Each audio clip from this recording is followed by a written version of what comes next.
What's up, everybody? This is Kieran and Reese, otherwise known as the Obsessive Compulsive Gamer of the O.C.G.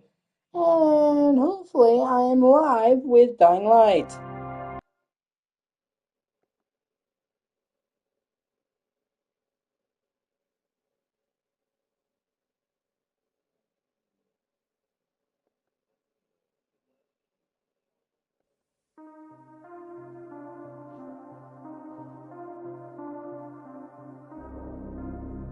Okay, yeah, I'm live.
Oh no, I'm scared. Alright now, Echo. My legs are hurting me, babe.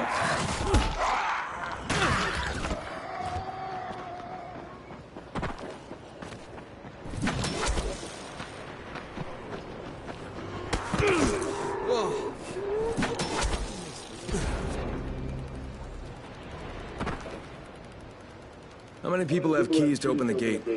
Just a few. Tom, Gersel, or Musa. Thanks. Gerso, Musa.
What can I do for you, Crane? You sabotaged the gate, Gersel. You let the infected into the village. Me? He was the crack party to the mask. The guard saw him. Yeah, but someone else saw you. Who? Where is he? Show me. Well, there's also the mask I found in your hut.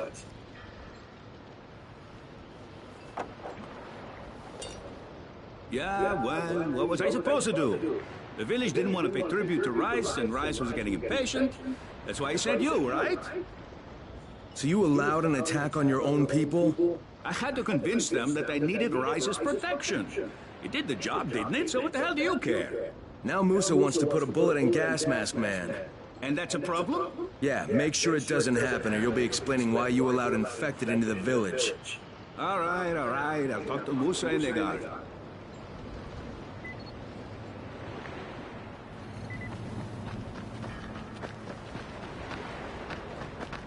All right, Gas Mask Man won't be bothering you anymore.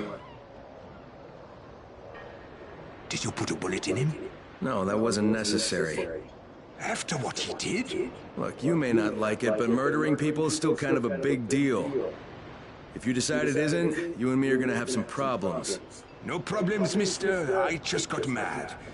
I never hurt anybody. Thanks for talking to him.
He's not here.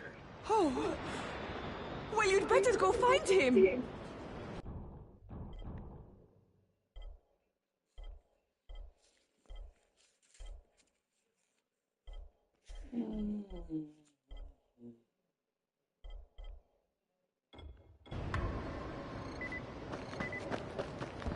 Where can I find Haroon?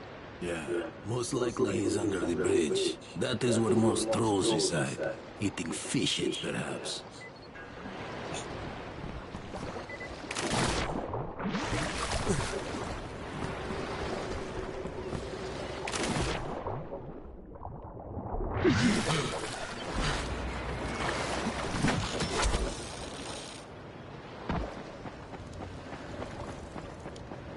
Haroon? Can't you see I'm busy? Why'd you force that woman to leave the village? You mean Ida? She's infected. All infected gotta go outside. Is that Gersel's rule? Some people don't want to make the tough calls around here. Well, I did. If Ida didn't want to get thrown out, she shouldn't have let herself get bit. Tough luck. Bad break. What about her kids? What about them? There's no Antizin around here. I was doing them a favor so they wouldn't have to watch us hacking up their mum when she turns into a fucking monster. I'm starting not to like you. Hey, I'm not looking for trouble. You seem like a good guy. Have a nice day, okay?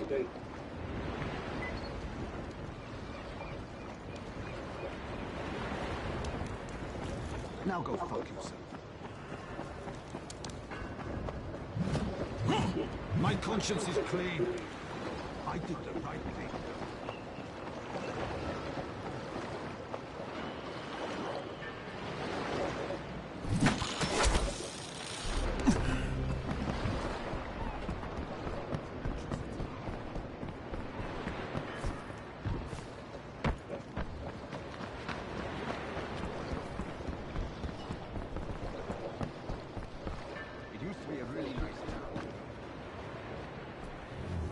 Yasmina? Hey, I want to help your mom. Can you talk to me? Your mom's in danger. I need to find her. She's gone. She was beaten. Harun says you can't be here once you've been beaten. I'm going to get her to a place that has medicine. They won't make her leave. Now, can you tell me what happened to you and your brother? Me and Jamil went under the fence to find our mom. It took a while, but we found her at the houses behind the tunnel. Only there was a biter there. He beat me, and my mom hit him on the head. You were bitten? Only a little. I tried to get away. What did your mom do? She put us in a house, and then she went to look for medicine. When she came back, she told Jamil to wait there. And then she took me to the man. Did he give you medicine? Yes. He said we would both need more. But that me and my mom could stay in his basement as his puppets. I don't know what he meant, but my mom got scared and hit him and told me to run. So I did. It's all right, Yasmina. I'll find her.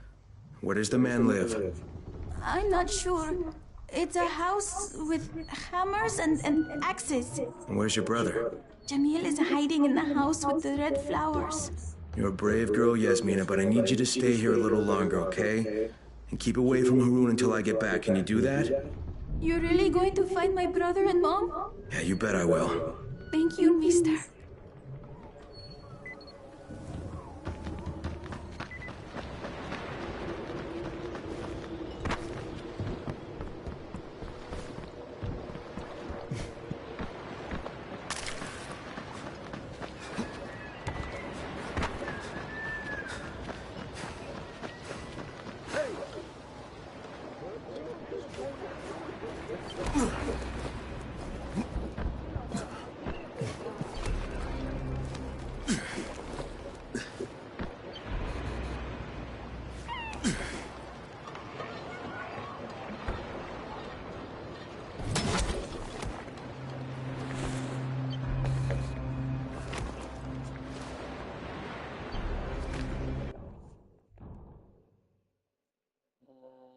Okay, take the long way.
Hang on, take it easy, take it easy. I won't hurt you. You're Jamil, right? Yes. Okay, I'm looking for your mom. Can you tell me where she is? Yasmina was bitten by one of those creatures. So Mom took her to a man that found a medicine that fell from the sky. She said his name was Salim. Do you know? The tool shop. All right, now listen to me, Jamil. I'm going to go get your mom and come back for you. So you wait right here, okay? Okay, just come back soon. All right, we will. Don't worry.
Salim!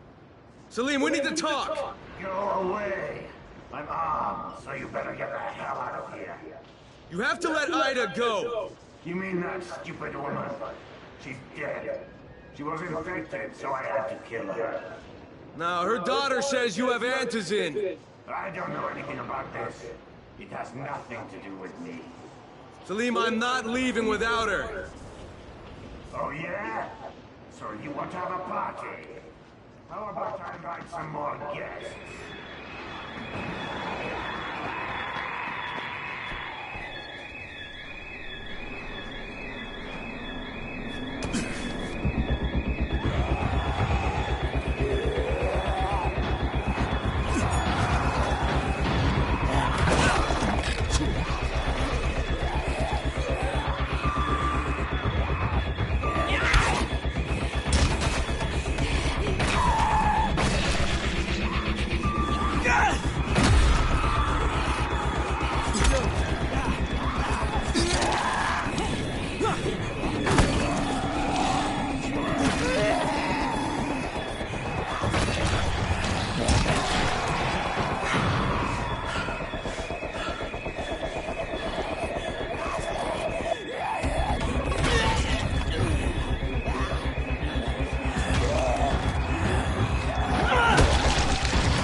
I never communion.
Right now, baby.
God, what has he done to you? Yeah, basically a fucking sex dungeon.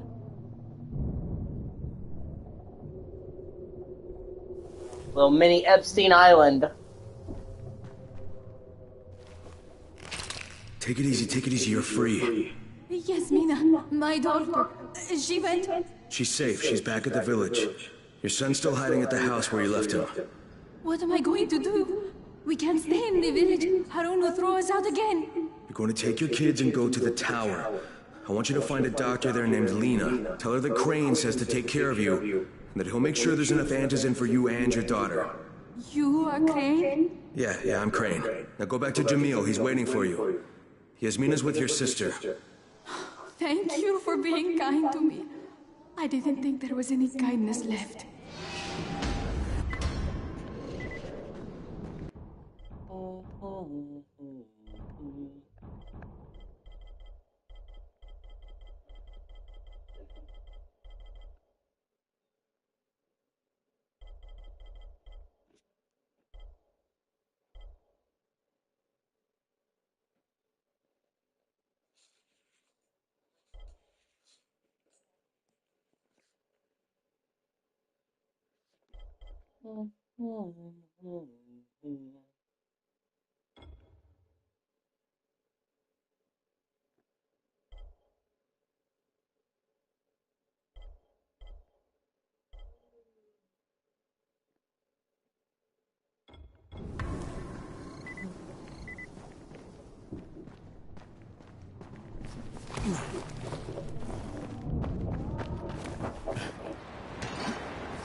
Fuck you, bro. Everyone put himself!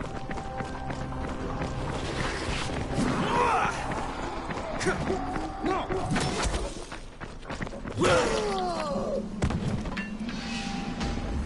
Nobody likes a bitch.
Oh yeah, I'm supposed to go into the school after that.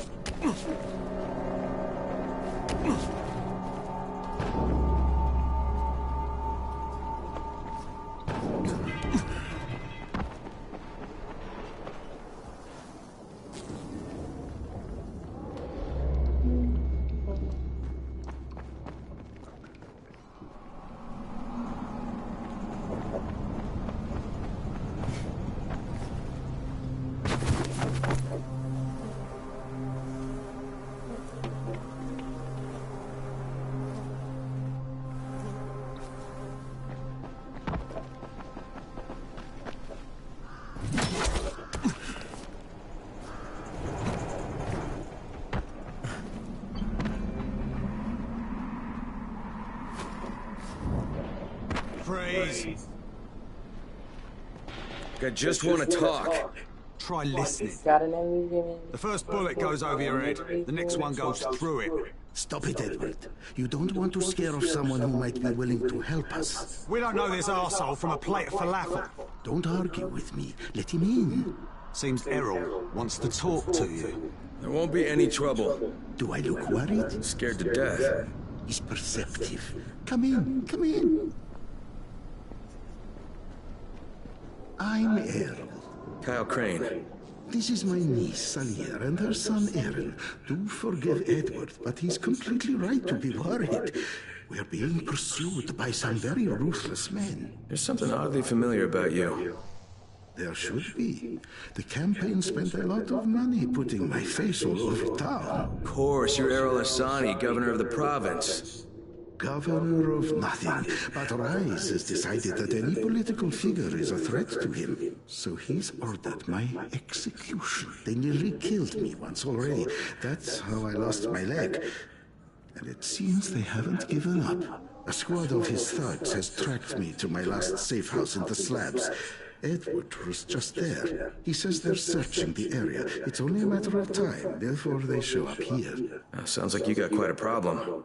I would pay you very well to resolve it. You know, people say that a lot to me.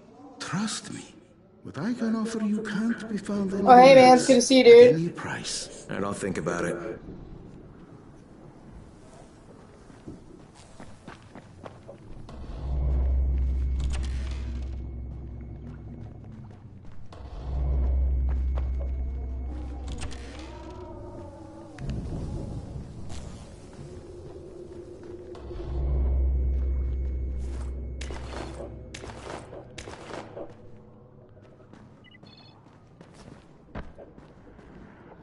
Slowly making my way through the first Dying Light in preparation for Le Beast. Just about a month away.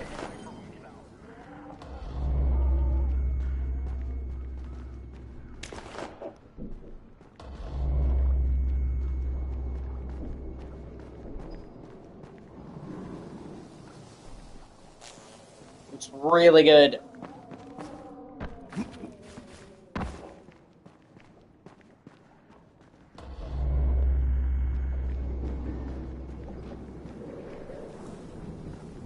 Ah, there we go.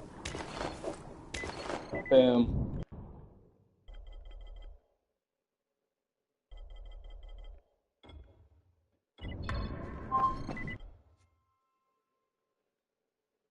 What's up?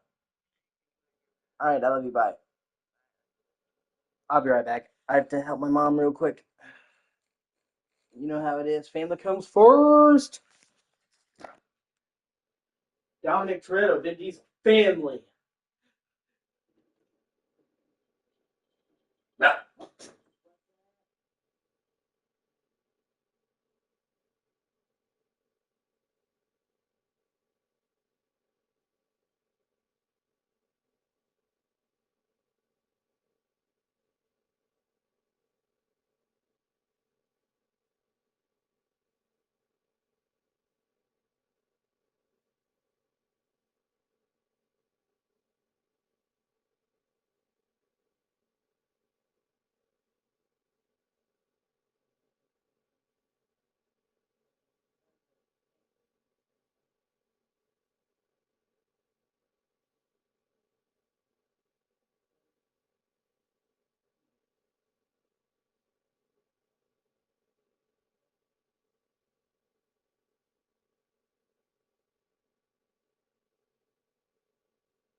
One second. I gotta get my cat food.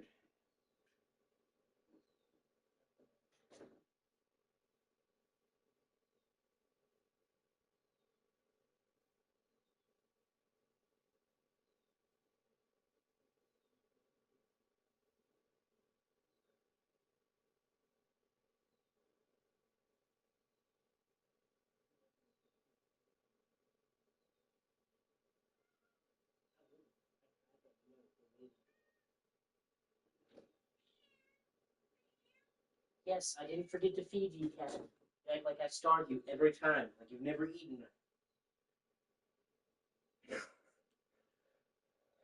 Please, sir, may I have some more?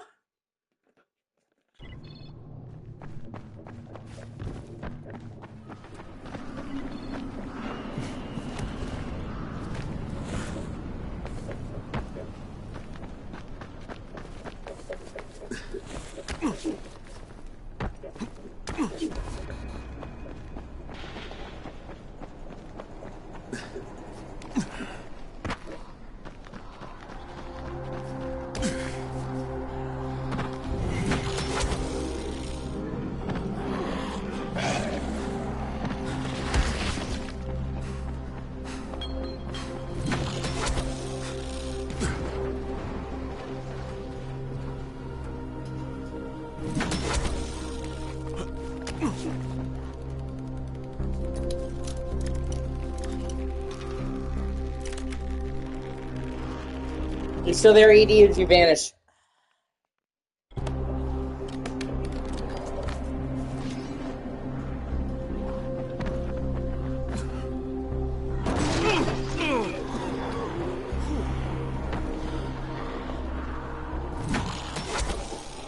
Sweet.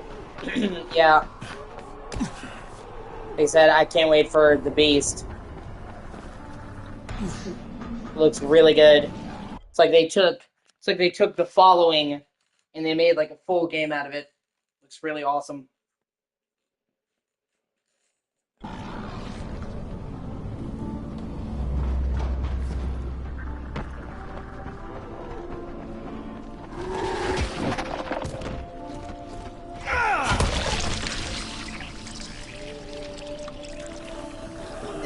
Then there's also Mafia the Old Country coming out next month. I'm really looking forward to that.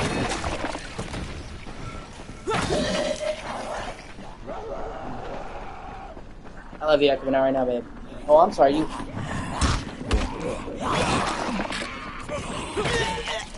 Echo, baby, I love you right now, hon. My legs are hurting me.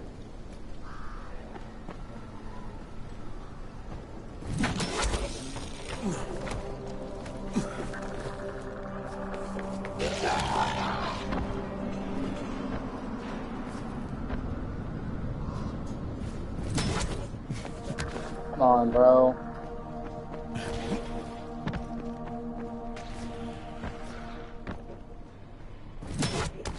There we go.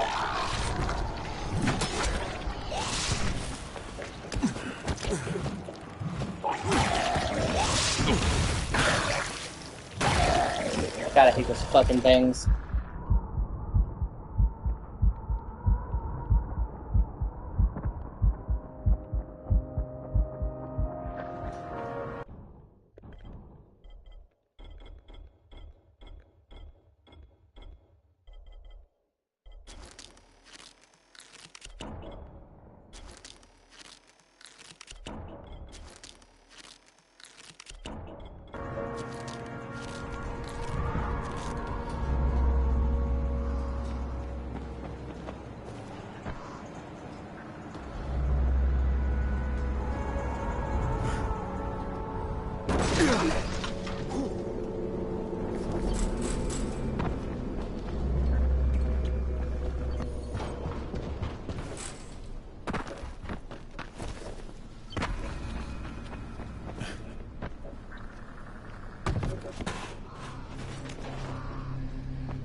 I don't know, man. What games are you excited for?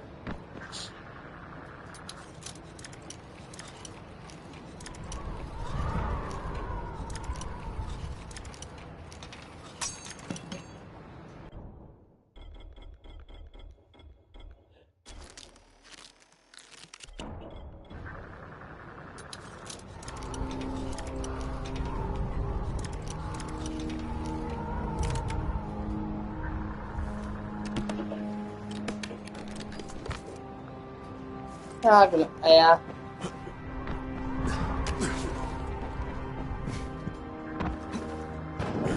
Well, sometimes that happens, you know. Nothing seems to really interest you much.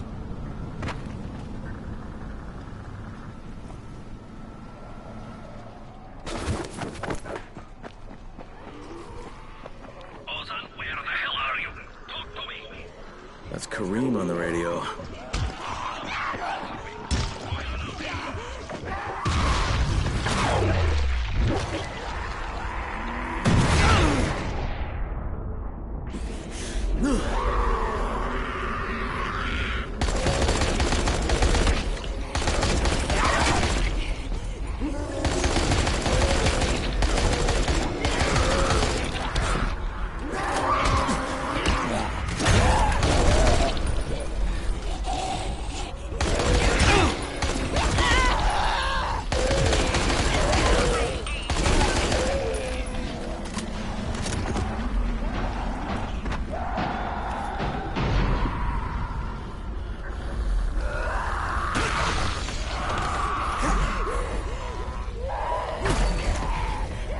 I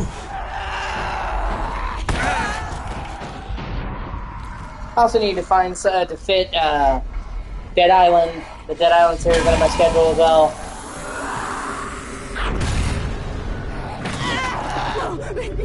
I love Dead Island.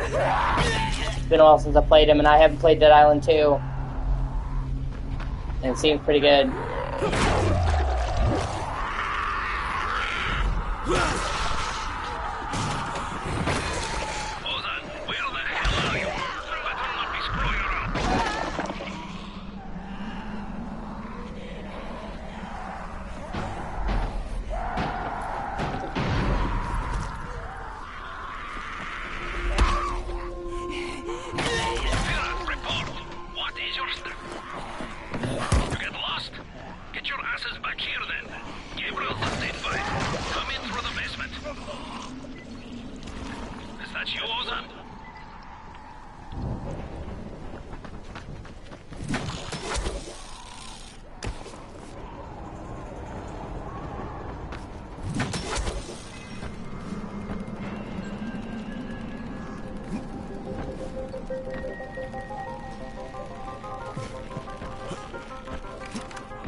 Oh shit.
Oh, sweet. Guns. That's good. That'll help me for that quest. The rest I can sell.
Come on, where the fuck is this place?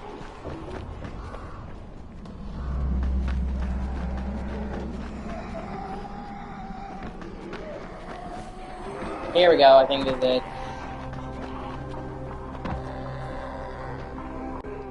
Hey yo, Kareem, did you miss me, bro?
Kareem, it's Crane. Drop your weapon or you're dead. What the hell's your problem?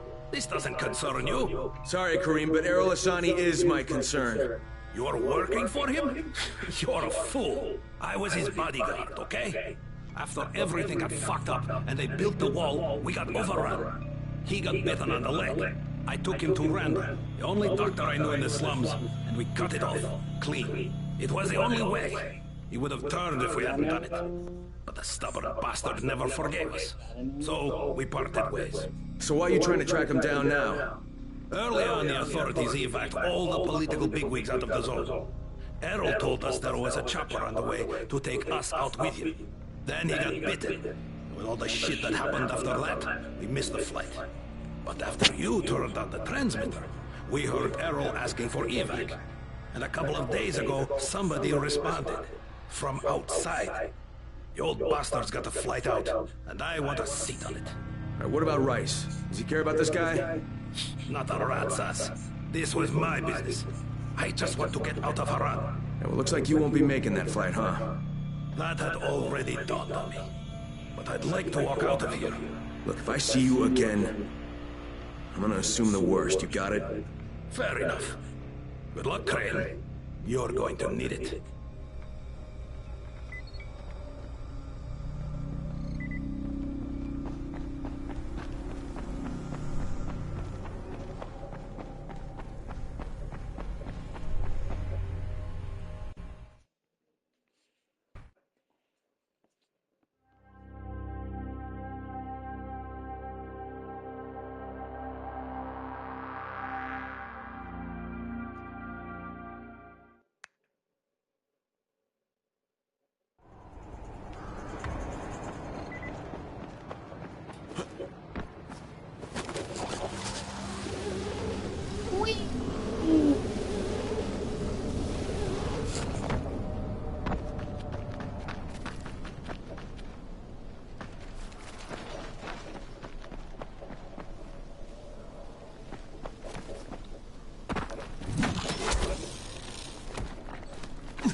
Oh, that's right, my power leveled up.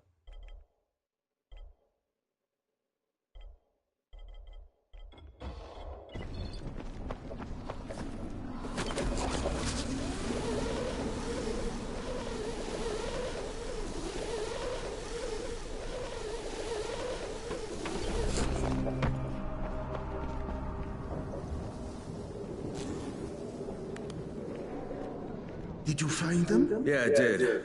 Kareem's take on losing your leg was a bit different than yours. So, you talked to him. Edward was right. You do talk too much. You should leave the talking to people like me, and I'll leave the killing to people like you. However, Kareem was my bodyguard. He allowed me to get bitten, but I don't really blame him for that. Hey, he saved your life. By hacking off my leg? The morning I was bitten was the same day they began dropping suppressants. You understand? I told him the antizin drops would begin within hours. All they had to do was wait. Instead, he listened to that idiot doctor of his, and Kareem held me down as the butcher chopped off my leg. Yeah. Now he thinks I should fly him out of here. Well, I told him that's not gonna happen. You should have killed him. How about you leave the killing to people like me, huh? Quite right. I can get you out of here, Crane. Maybe I like it here. More likely you've made your own arrangements. Well, they won't work. You've been bitten. I can see it in your eyes. You'll never get past the NCOR quarantine. Past what? You see, you have no idea what's going on in the real world. Whoever you think you know, they're not political, and that's the only thing that's going to work now. You don't believe me? Then think of it as an ace up your sleeve, a backup plan. In case you haven't noticed, things don't always work out the way they're supposed to in this town. Right. If I'm interested, what happens next? Two things. The first is we need to paint some markers on the rooftop. There's no paint around here, so you'll have to go out and find some. And the second thing is, well, let's just say you'll be leaving here in a better way than when you arrived. Now, go find some...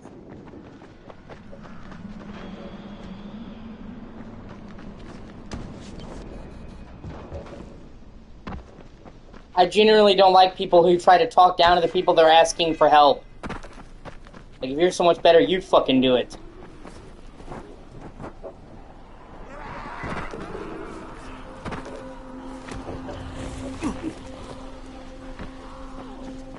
Stupid shit.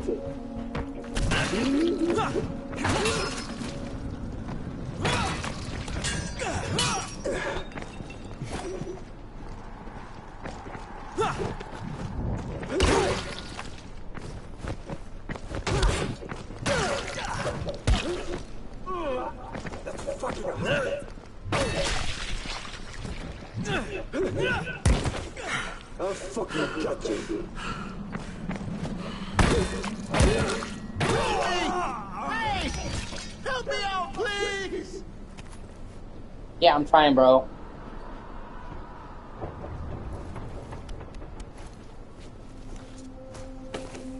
That bastard would have kicked me to death. Thank you so much.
There's gotta be some paint around here somewhere.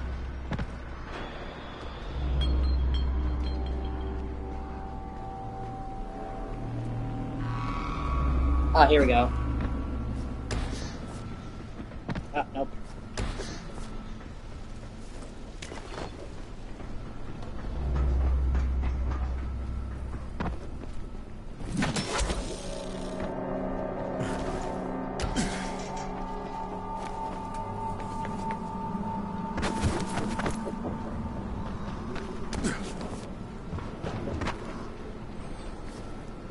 Shit, it's getting dark.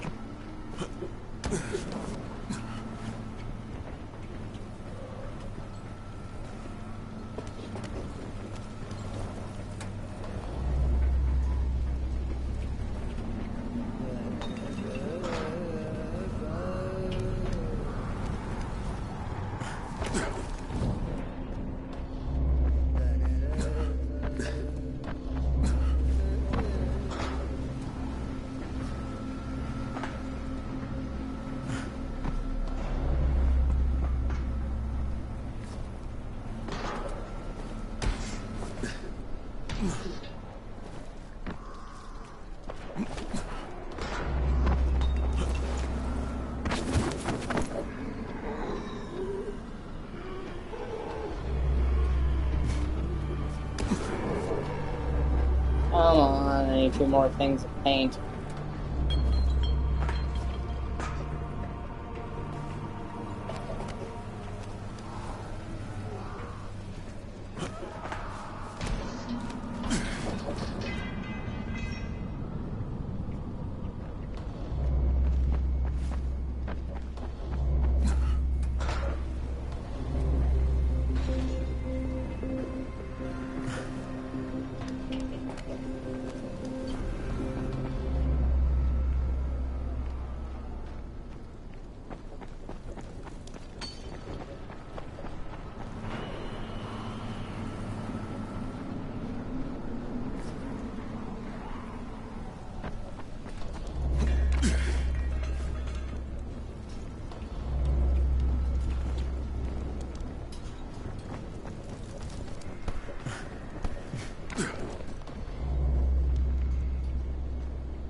Yeah, it's my bad. I thought I could roll, it was too far.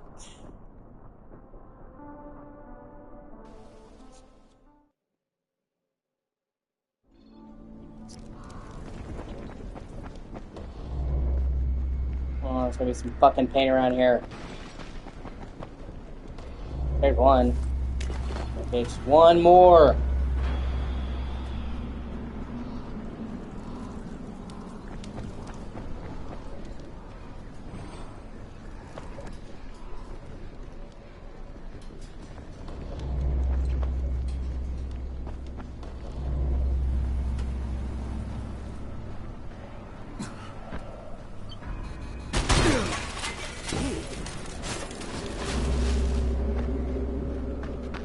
It's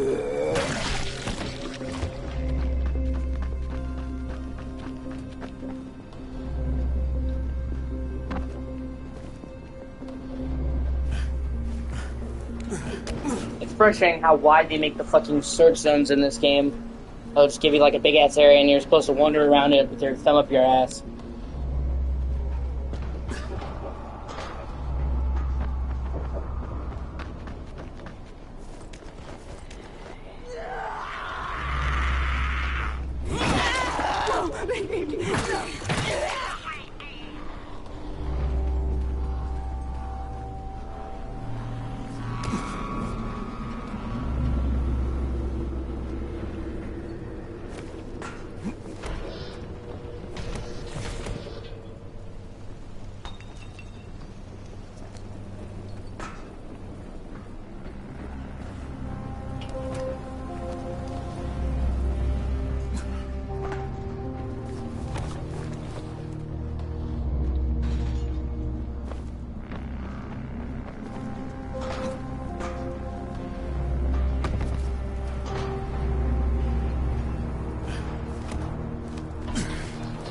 Ah, wait a minute.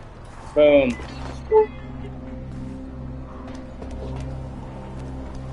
Okay.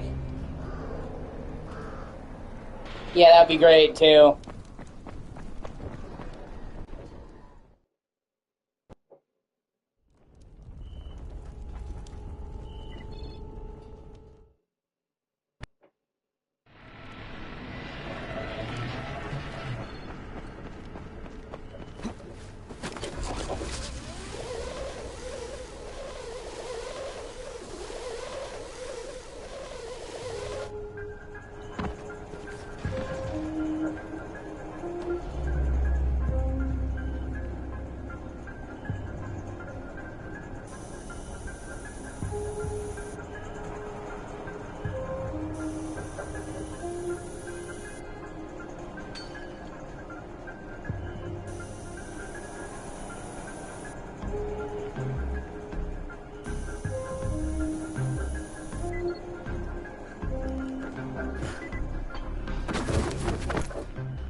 Right, the roof's been painted.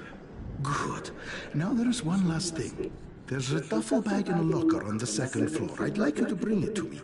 Since you'll probably open it, there's no point trying to hide the fact that there's $24.7 million inside it. 1/3 of it is yours, if you can bring it back. Why doesn't Edward get it? There are too many biters there. I can't risk losing him. We'd be completely defenseless. And this money's yours? Most of the bank's depositors are no longer human. Stealing from them isn't a crime. Or have you never once taken the wallet of a biter that you've beaten to death? Okay, I'll recover the bag, but there's no calling in the evac until I say so. When I bring back the money, I'm taking the radio. That is unacceptable. Yeah, but you'll accept it anyway because you have no choice. You're worse than cream. Very well. I accept your terms.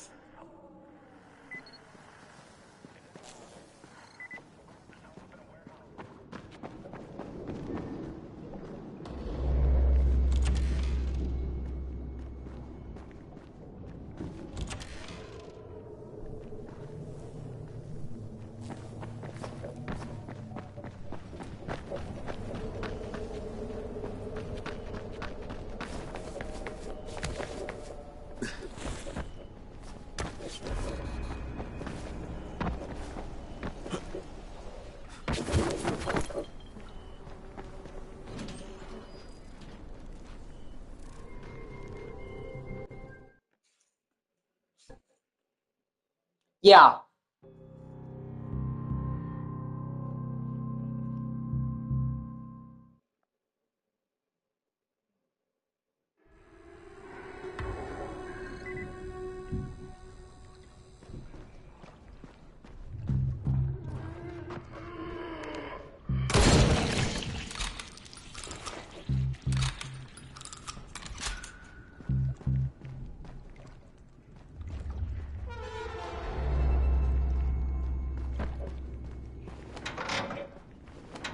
Empty, of course.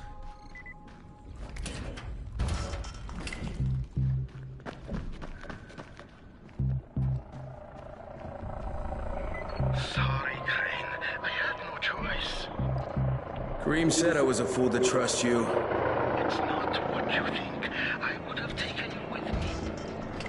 I contacted the evac when you were off getting the paint. I had to tell who would be on board, so I gave them your name. Now, I don't know who you are, but they knew, and they said you were a no-go.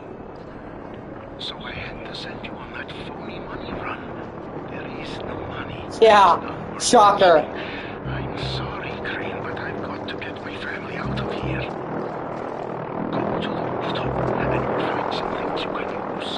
It's not what I promised, but it's the best I can do. Thank you for what you did for us, Crane.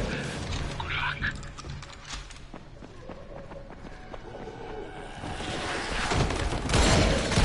At least he didn't totally fuck you over.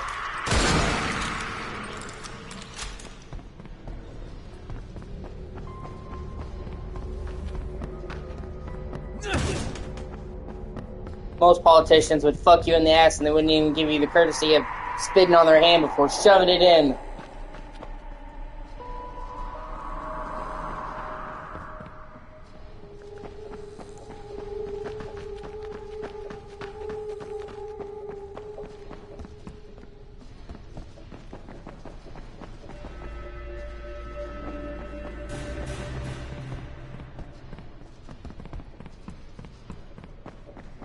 Yeah, Dying Light 2, if you've, I don't know if you've played Dying Light 2, they handle the grappling hook totally differently in that game. It's cool. Yeah, exactly.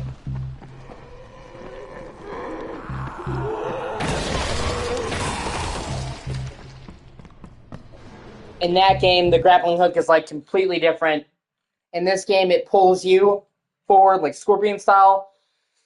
In Dying Light 2, you actually throw it and swing from it. So you actually can swing like fucking Spider-Man. So it's like it's just as good in a different way, because you kind of already have the parachute in the second game to propel you forward anyway. So being able to have a swing point is really cool.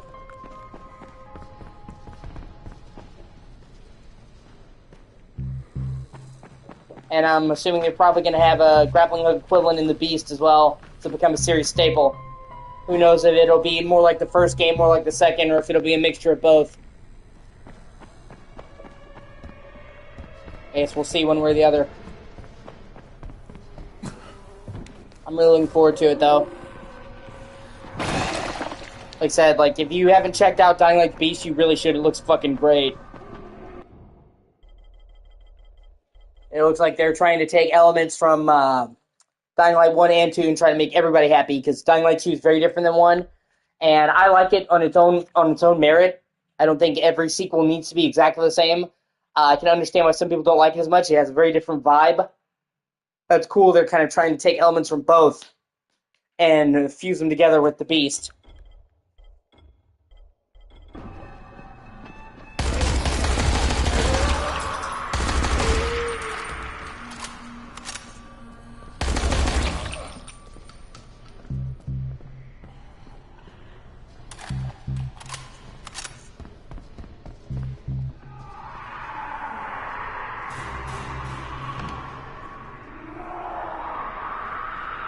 Oh, here we go.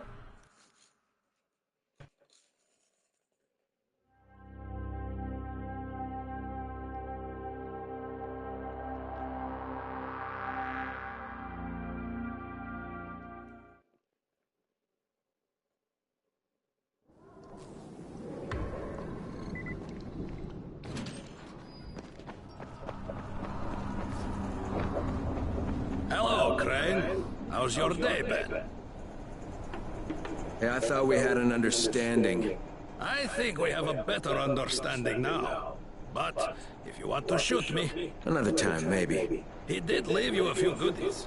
I was going to nick them, but I thought, no, Crane's earned them. Let him have them. Well, you're almost okay, Kareem. Almost. Until next time. Good luck, Kareem.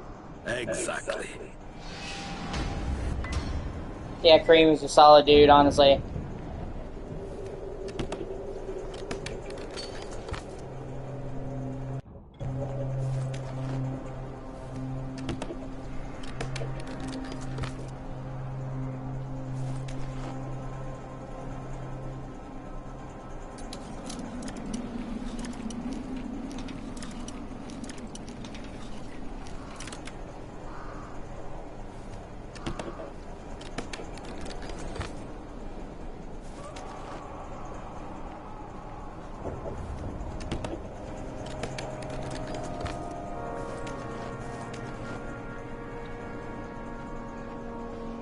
Yeah, honestly, not a bad haul.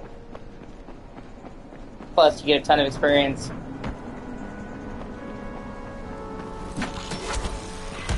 That's one thing I really like about both Dying Light games. Their side quests are generally really good. Sometimes in open worlds, the side quests can be just padding and kind of shitty, or just not up to the standard of the main quest. And I mean, there's some side quests that are but for the most part, in both games, the side quests are consistently high quality and worth doing.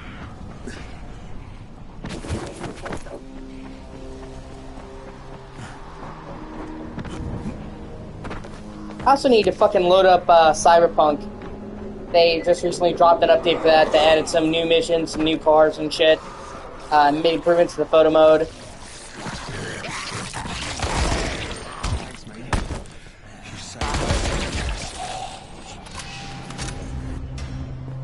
Keep your rotting hands off me!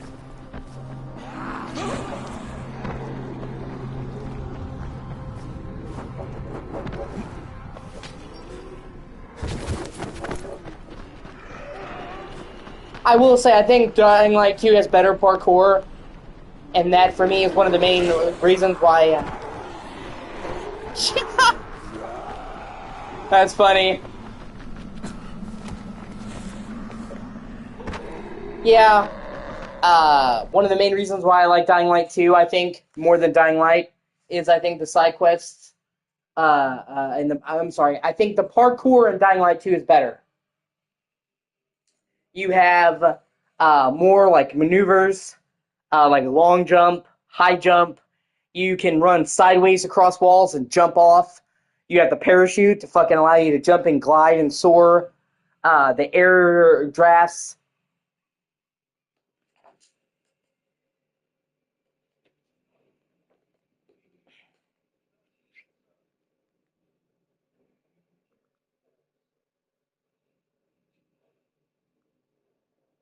Yeah.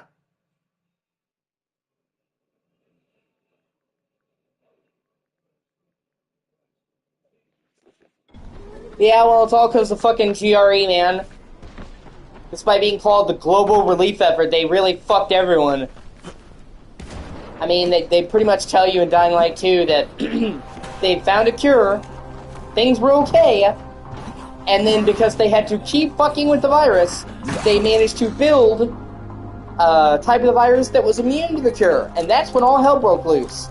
So it's like if they had just left well enough alone, man, fuck the zombies. The GRE are the real villains of the series. Zombies don't know better.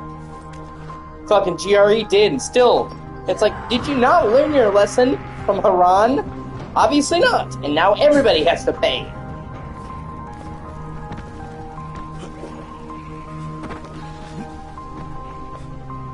Yeah, well, the problem is most people don't know what they did, you know what I mean? Hard to communicate after the collapse. Yeah, Umbrella. Yeah, I mean, actually, pretty much, yeah. That's basically Umbrella in a nutshell. Hey, let's make this super hard to kill monster. I hope it doesn't escape. 10 minutes later, oh shit, it escaped! That's like the plot for like 99% of the Resident Evil games.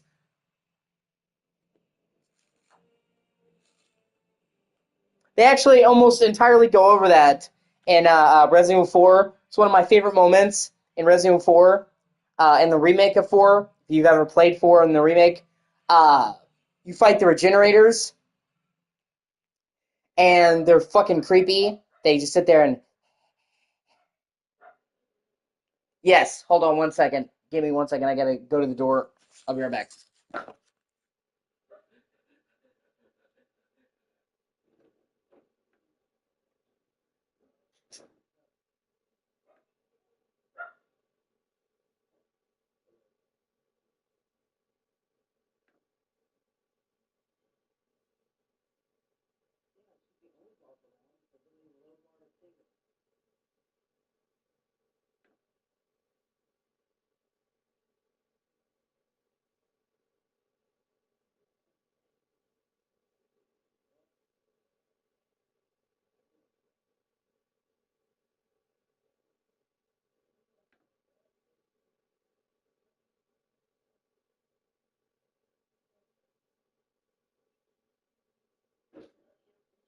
Okay. Sorry about that. I'm back. But yes, I have completely beaten Dying Light. It's been a few years, but yeah, I finished it. So what were you saying?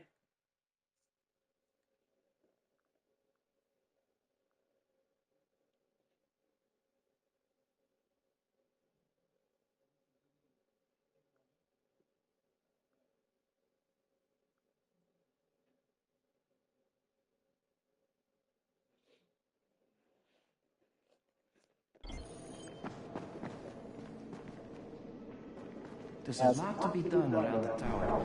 I hope you find some time to take a look at the board.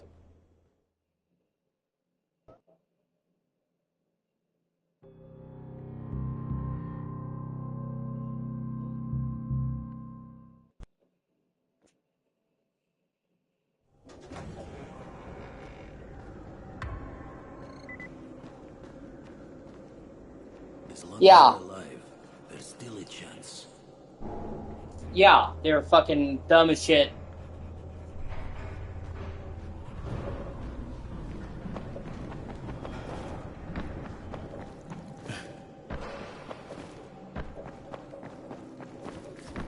And I'm assuming they're probably going to have something to do with the Beast as well.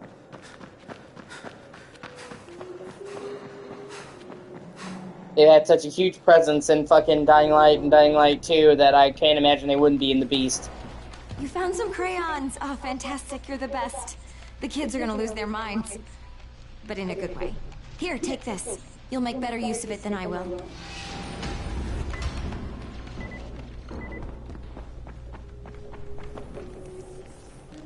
Here, I can give him the pistol.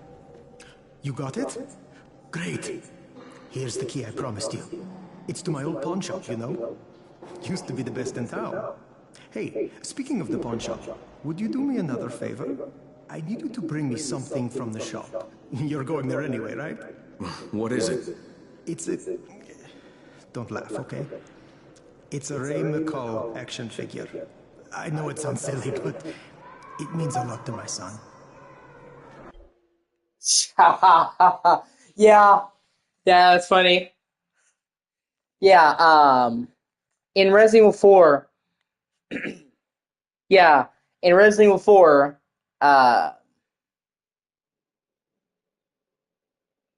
in the remake, you fight the Regenerators, and,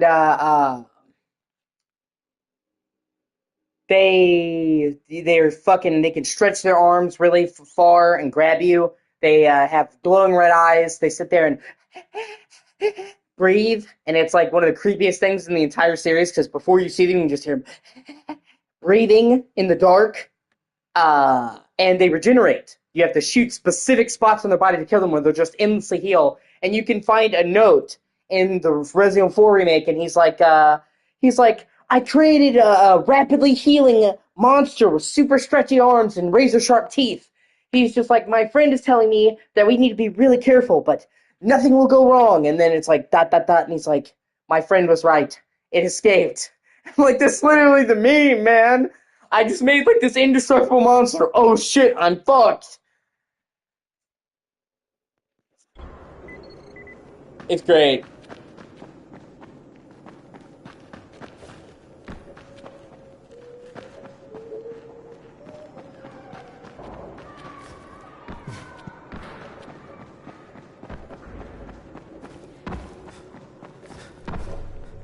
Well, it honestly wouldn't surprise me to know that they probably took some inspiration from Resident Evil making this game. I mean, Resident Evil pretty much made the zombie game as we know it, to be honest, and helped influence more than a few movies. So, you know, they're both, while Dying Light and Resident Evil are very different, they're both technically horror, they're both technically games with a strong focus on zombies. So there's some commonalities there. I wouldn't be surprised if they took some umbrella inspiration for the GRE. You know, because I mean, it's even even a similar setup where on the surface, Umbrella was just a helpful pharmaceutical company, whereas GRE we're a relief company, and then they're doing nefarious research. So it's kind of the same. There's like a lot of parallels between the GRE and Umbrella. and both of them wound up collapsing.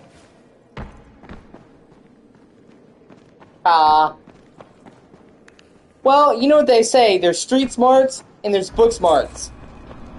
Technically, they're book smart, you know, to make all the genetic modifications, but they're not street smart to think about what would happen if this got out.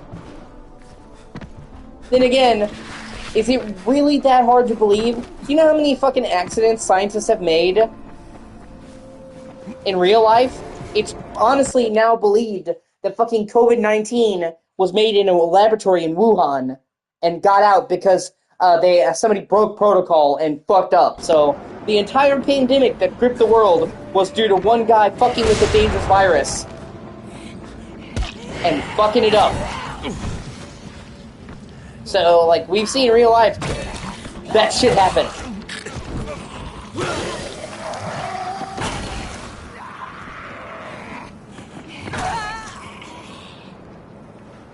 I mean, you could basically sum up the entire COVID-19 pandemic to, hey, let's mess with this virus and see if we can make a really bad virus, and let's hope it doesn't get out. Oh shit, it got out. And then because China is the most densely populated fucking country in the world, that shit spread like fucking wildfire. It was like just like a fucking perfect storm.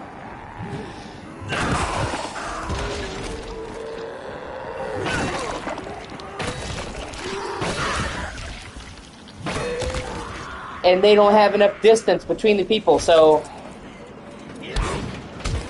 Exactly. That's one of the most quoted lines from Jurassic Park for a reason. I mean, it's super relevant, even to this day. So many scientists, projects, research say, could we? And they don't ever ask, should we? And the answer is usually no. Some things should be left alone. Like they're trying to recreate the woolly mammoth right now. They've been trying to do that for a couple years, and I'm like, that's a terrible idea. It's a fucking predator from a bygone era. It would devastate our ecosystem. And that's if it could even survive, because remember, woolly mammoths were around during the fucking Ice Age. The coldest winter that we have now is nothing compared to how cold it was all the time back then. So it's like, best case scenario, it somehow manages to survive and fucks the ecosystem. Worst case scenario, it just immediately dies and we spend all that money for nothing. Because it's too warm. Hello? Alright, I love you. Bye. Alright, I'll be right back. I gotta get something for my mom. He's disabled, so I help out around the house, basically. Or they fucking made dire wolves. Oh, great, a super wolf. That can't possibly go astray. You thought it was bad getting attacked by a fucking hyena out in the wild. A literal dire wolf jumps on you and tries to eat you.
Alright, sorry about that.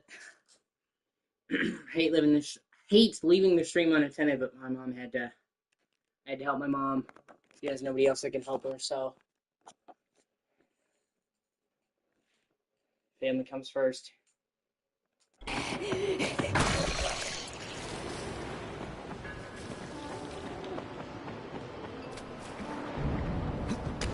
Oh, that's right, yeah, I gotta open the...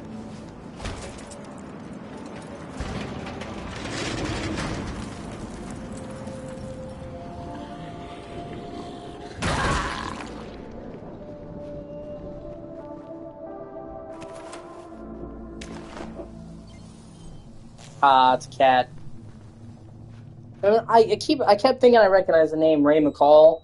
If I'm not mistaken, Ray McCall is the name of the Equalizer, which makes sense because it's owned by Warner Brothers. So I think that they actually had the right to use the name.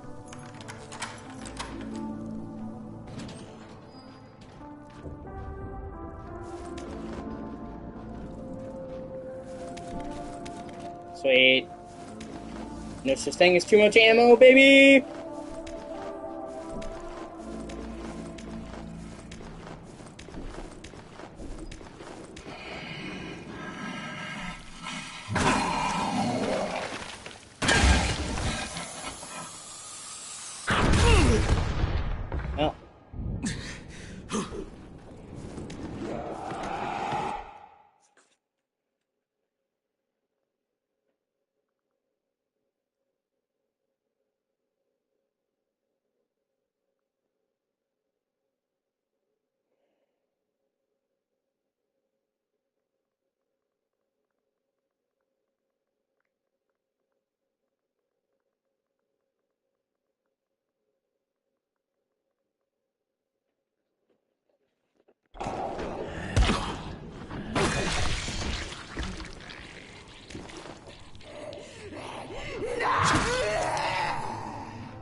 Oh, Ray, he's from Call of Juarez. That's cool. I totally forgot Techland makes Call of Juarez. That's where the name comes from. That's cool.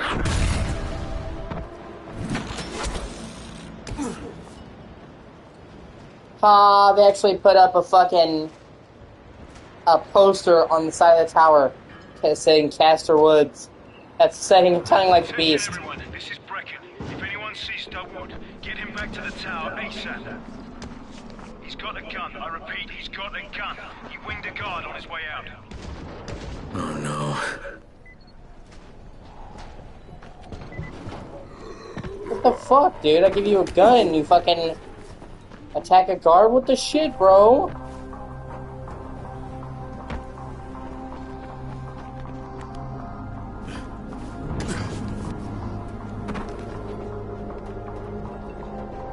Kind of a not so subtle way to fucking advertise the beast. Sir, I really must speak to you on a matter of great urgency.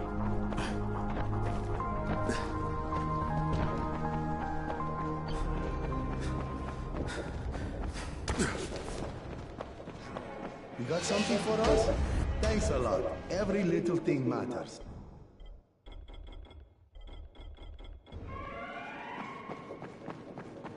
There's a lot to be done.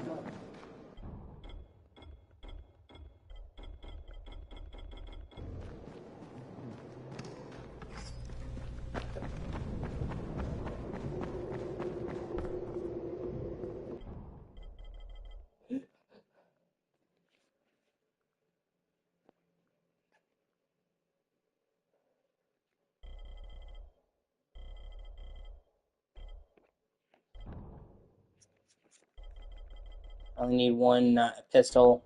I'll sell the spares.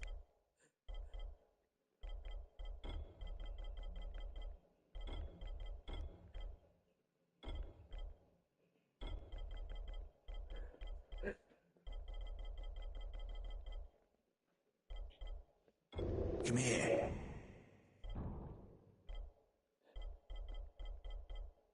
I've got a special deal for you. I need 20 coffee. Gotcha.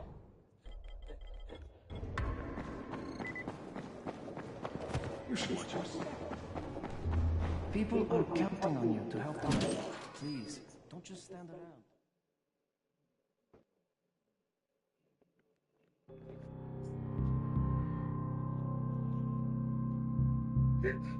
Fucking anxiety, man.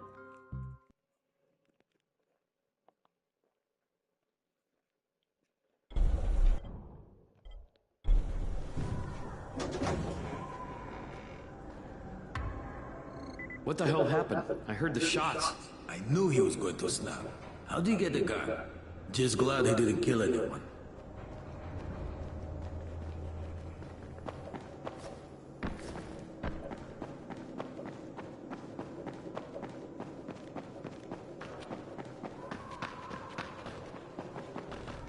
What happened? Where's the wood? He has gone. And he has taken my boy. What? Okay, can you tell me what happened? He has wanted to leave for weeks, but I thought it was too dangerous. We have been fighting about it. Then he took a gun and took all of our money and kidnapped Sammy. He took my son. Do you know where he's going? He said he found a way out, but I don't know what it means. He would not tell me. Ya Allah.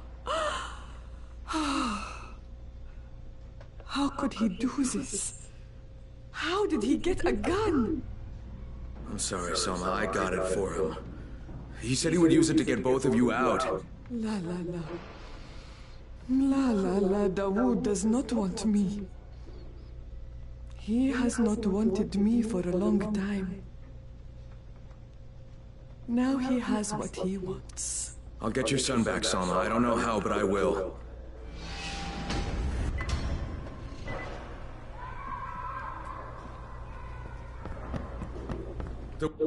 Wood! Answer me, you son of a bitch! Answer me! No need to shout, Crane. No need to follow me either. It's pointless. Please, tell Salma I'm sorry. I had no choice. Sammy's gonna be safe, I swear. Wait, don't... Dawood! Dawood! Where are you? Shit.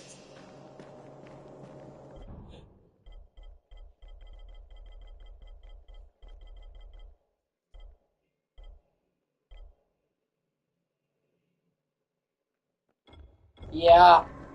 Hell, that's a kindness is seen as weakness right now, man.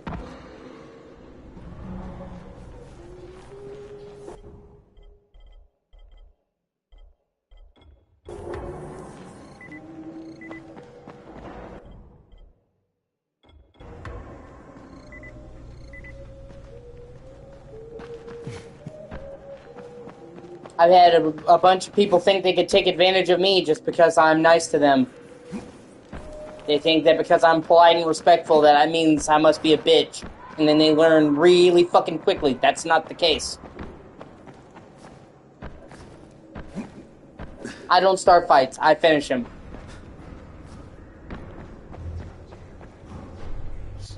I can't tell you how many people have tried to take advantage of me just because I was polite to them up front so they thought I was a bitch. Going around being an asshole serves no fucking purpose.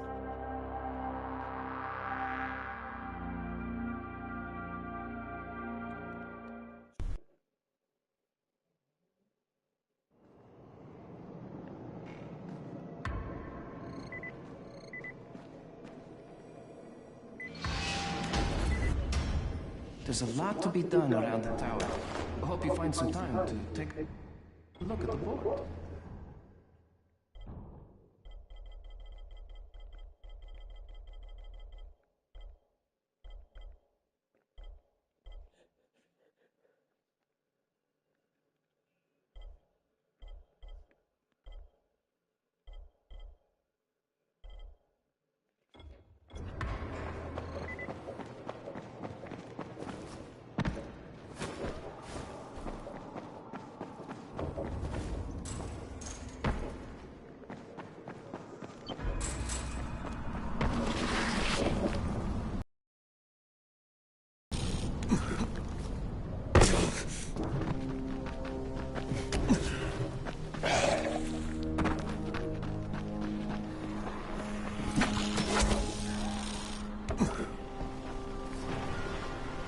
I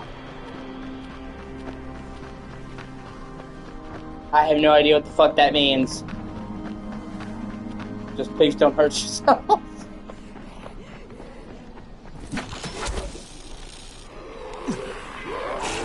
And if you touch yourself, make sure to wash your hands after, dog.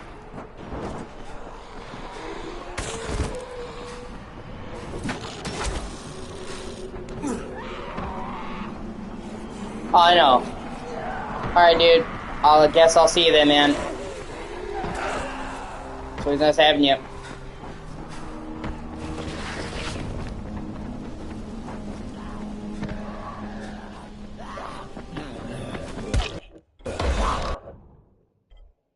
Sweet. I Julie leveled up.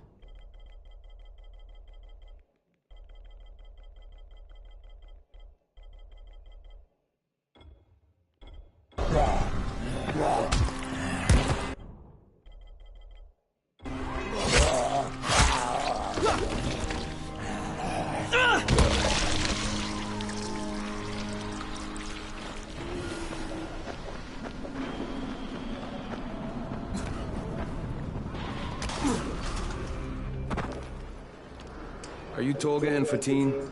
Yes. How did you surmise that? Who cares how his ape brain processes information? We have a job for him. Quite right, Tolga. Remember, simple words only. Don't confuse him. We need to move some equipment across town. It's very heavy. How heavy? Too heavy for you, Simian Beast. Instead, we will propel it across the sky using heavy-gauge zip lines. A brilliant idea, don't you think? That was my idea. No, it wasn't. Just tell me what you need. Well, hooks, obviously. How else can we hang the equipment off the lines? You will find them at the train yard warehouses. Does he know what a warehouse is? Probably not. Look it up, but be quick about it. This project is far more important than anything your proto-human cranio-cogitator is capable of understanding. And don't try to figure out what it is. Oh, heavens, no! You'd give yourself an aneurysm. Oh yeah, it's good to see you, dude. Da-da-da-da-da-da-da-da.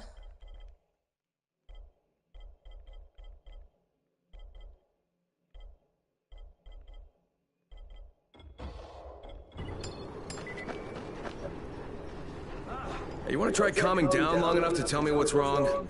Yeah, sure. Let's try that. Calming down will work. Yeah, calming down will solve everything. Oh. No, walking away from you will solve everything. Okay, hang on. I'm chill, bro. So, I make these flares for Rise, right? Wait, flares? Like signal flares? No, UV flares. Like flares that the Night Things can't stand because they put out this UV, which stands for ultraviolet, which is like kind of a science thing. I got it. UV flares. Continue. There is no continue. My zinc is contaminated with fluorine. It's useless. Also, I'm out of turpentine, which isn't that hard to find. Except, everything's hard to find right now. So when Rice's people come for their merchandise... Oh, is he using people now? I thought he only used hired psychopathic gorillas. What do you need to make these things? Just zinc and turpentine, bro. I got the rest. Worst part is everything I need is in the train yard warehouses. But a guy like me isn't going to last 10 seconds out there. Well, I'm surprised a guy like you's lasted that long in here. Oh, that's very funny. Yeah, it has. Very funny man. Maybe I'll get your supplies, but if I do, whatever you can make out of them, I take half. Half? No way! You're freaking nuts, bro! Look, you can give me half of something, or you can keep 100% of nothing. Half it is. It seems fair.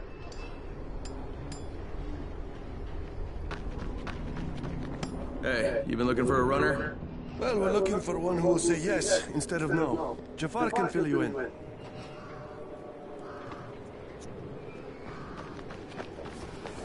Yeah, I got the Lego Harry Potter collection for PS5. That was only $10 right now, the new version.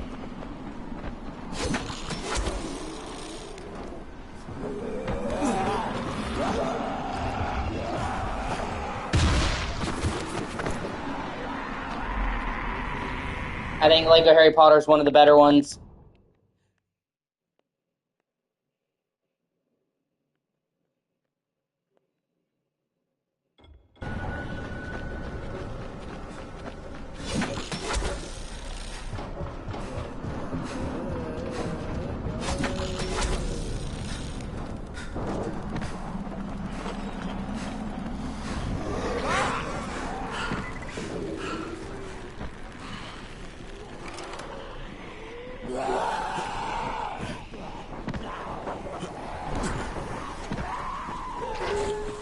Well, that's a shame.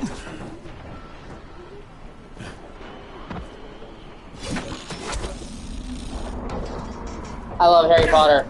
I've always loved Harry Potter. Pretty much my whole life. My mom used to read me the first novel to bed each night as a kid. I've seen all the movies, I've read all the books. I love Harry Potter, I really do.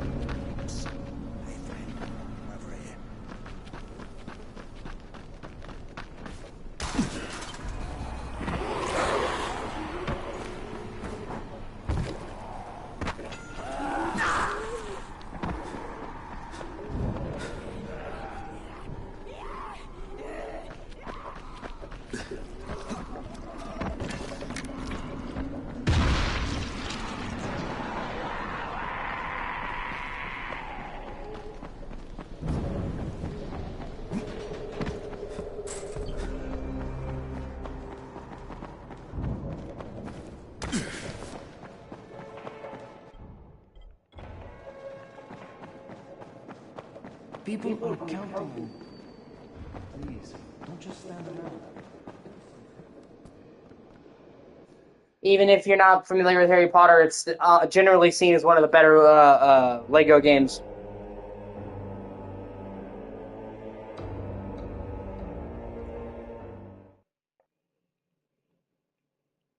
I think it's my dad's favorite. He's played a lot of the Lego games.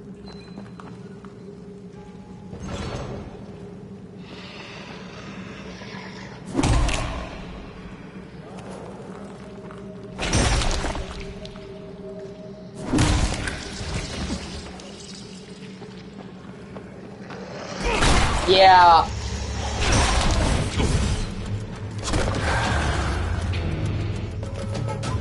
There's so many good Lego games that it's hard to honestly choose which one is the best. They're just Traveler's Tales has always made them consistently high quality. I don't think they've ever made a Lego game that was just flat out bad, you know? You may have some that are worse than others, but I think pretty much all of them are pretty decent.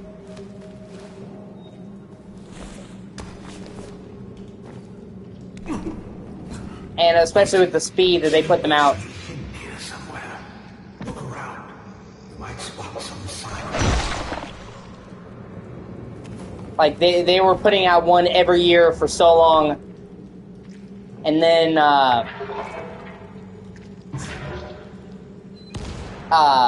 yeah, sometimes, I think in one year they put out 3. I think they did Lego Harry Potter 2, Lego Star Wars 3, and Lego Pirates of the Caribbean in 1 year, 2011. It's crazy.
think they would fall into it themselves.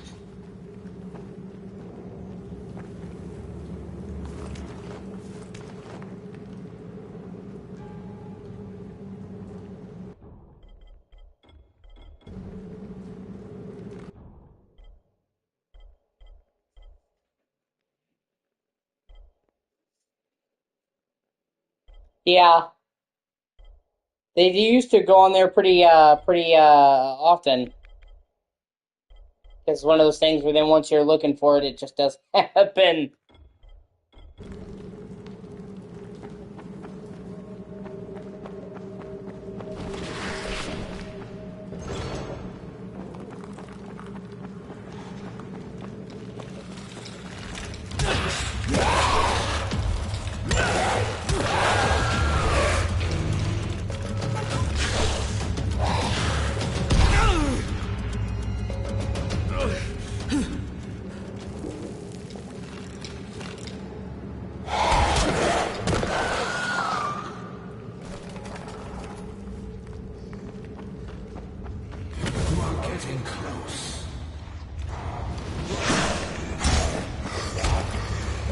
Yeah, that's true.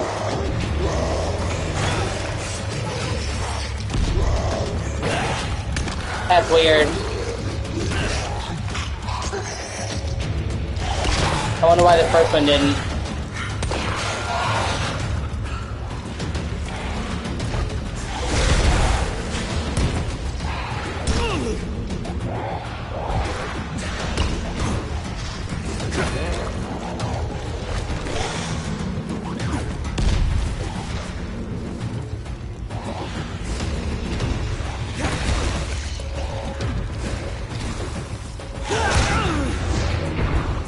Then again, it's fucking Activision. Yeah. It's fucking Activision, so who knows why they do what they do.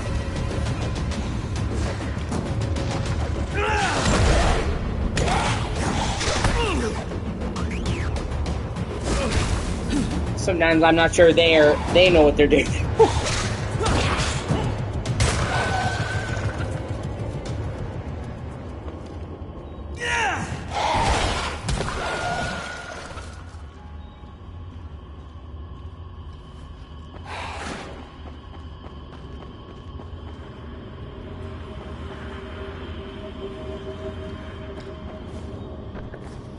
They had fucking Guitar Hero and Rock Band, and man, they fucking ruined that. Well, they had Guitar Hero, basically.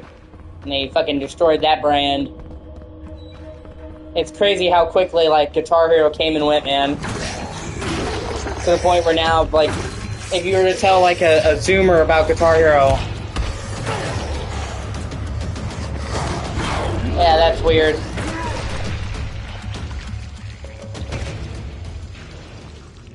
I actually really like the game. As you know, I really like Star Wars Outlaws. You know? I just think, it's... The prevailing sentiment is people hate Ubisoft right now, so I think that hurt it.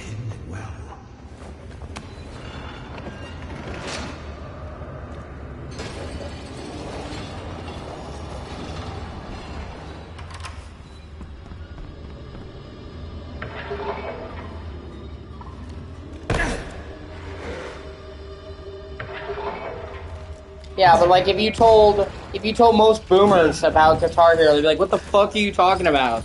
But like it was fucking everywhere, man. Like that was like it came and it went so quickly, dude. Yeah. Meanwhile, I remember back in the day, GameStop would give you like 30 cents for it. They like fucking it got to the point where they would pay you to take guitars because they were just flooded with them and nobody wanted them.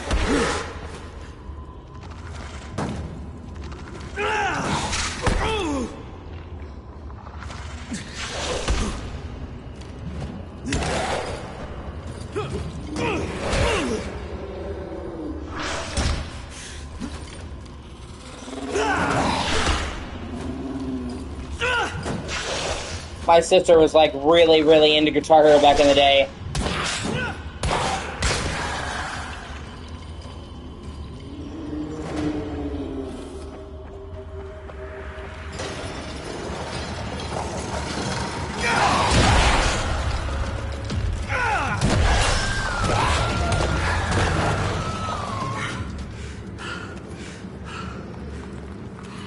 I was pretty decent at it, but man, she could play it on expert and mean really fucking well. My sister was fucking great at Guitar Hero.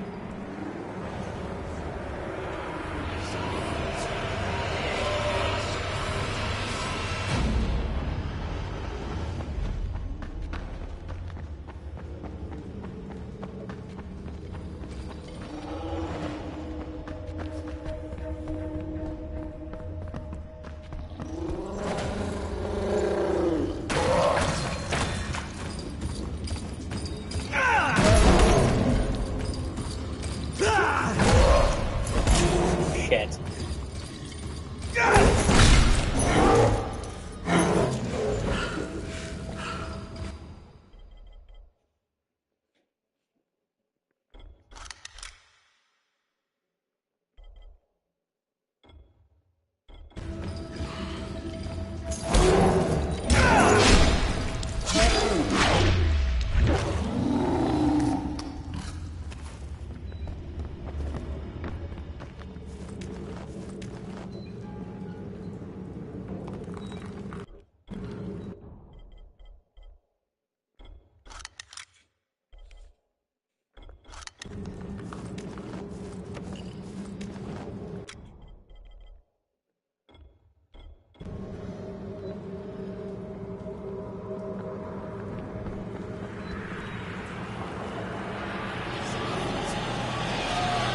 I mean, trends come and go, you know, all the time. Trends come and go, but it's rare that a trend becomes that big and then disappears. It also reminds me of fucking silly bands.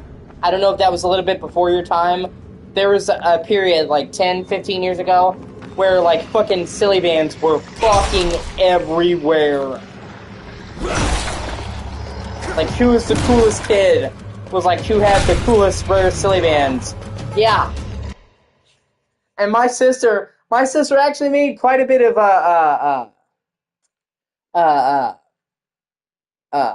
pocket change selling them.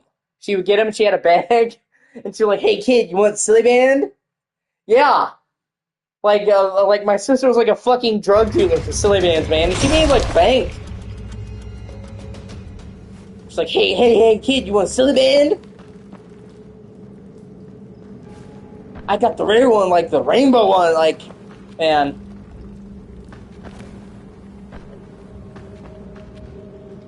And now if you brought up, like a fucking silly band to modern kids, are like, what the fuck are you talking about?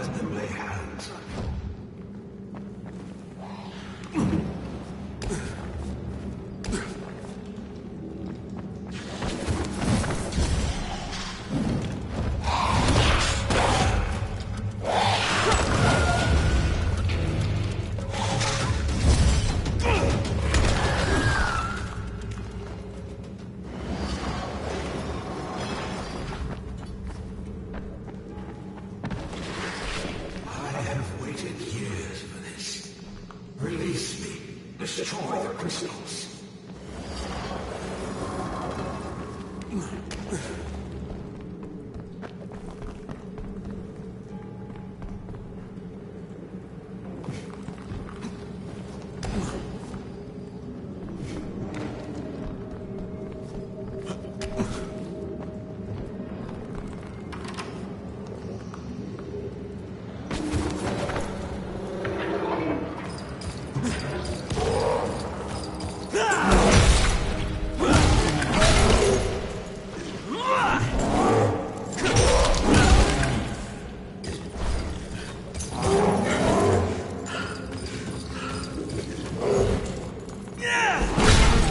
But I guess that's the thing about progress, man. You know, when we're kids, we hear our parents say, "Oh, back in my day," and we make fun of them, but then we get older and like, man, the world has really changed a lot since we were kids. And it's kind of a bit of irony where it's like, oh shit, I'm just like my dad.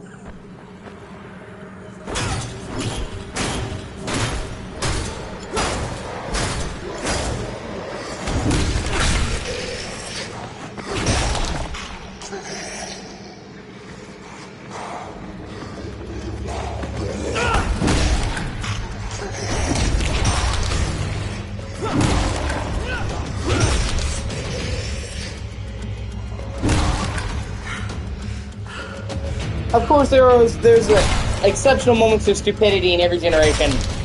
I'm never gonna let Zoomers let go of the fact that they ate fucking Tide Pods. How dumb can you be? Like, if I ever have a kid, and you're like, I bet you eat stupid stuff in your generation. Yeah, not eating Tide Pods. Let me tell you that. Let's eat bleach. Yeah. Well, I mean, with a toilet bowl, that's gross, but it's like, enough kids touch that shit that it's like, I could kind of see it with, like, lawn darts? Like the concept, or is that some, like, weird challenge?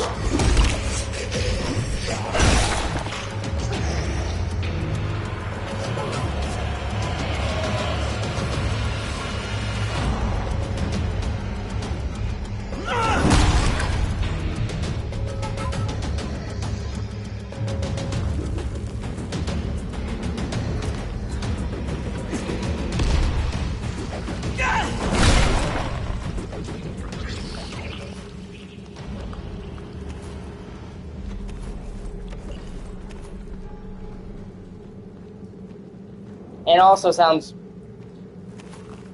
Oh my god, yeah. I'm sure that didn't have any horrific consequences. Fuck me. Yeah.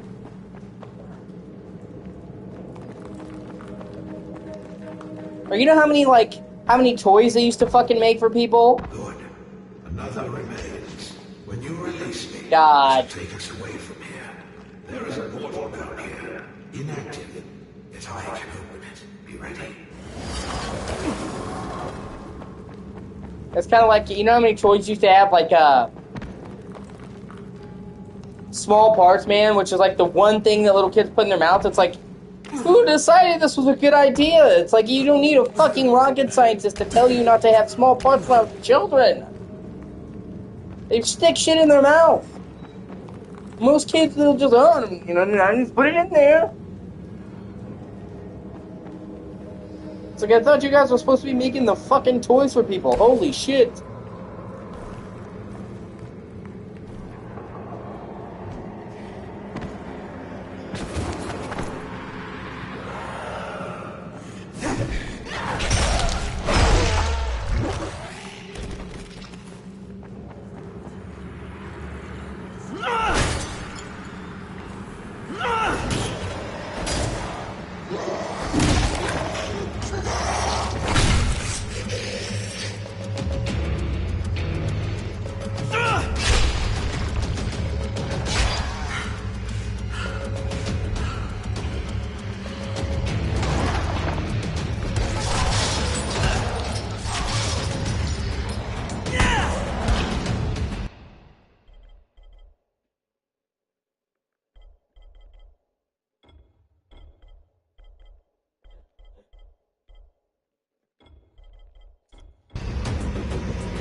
Hello? Yep, I love you, bye. I'll be right back. Get out my parents out real quick.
And then Samantha, my fiance Samantha, said she's going to try to send out the computer and capture card tomorrow. So hopefully, and then it'll take a couple days to send. Hopefully, I should get it by the end of the month. I'm really excited for that.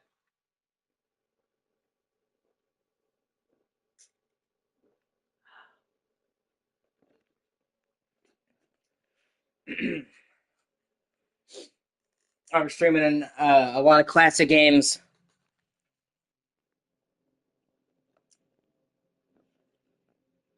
A lot of PS1 games, PS2, 64. So a lot of Switch shit.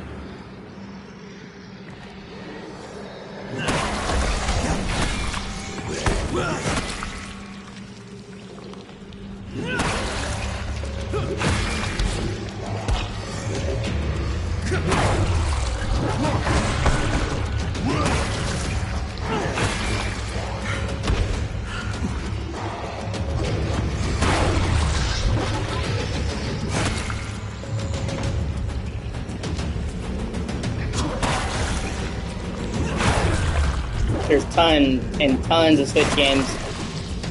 I'm looking forward to streaming. Like, you know me, dude. I love older games, but I haven't been able to stream any of them hardly up until now. I mean, besides like the Poultry Collection, that's on PS Classics, but that's hardly anything. I'll be able to stream so much more now.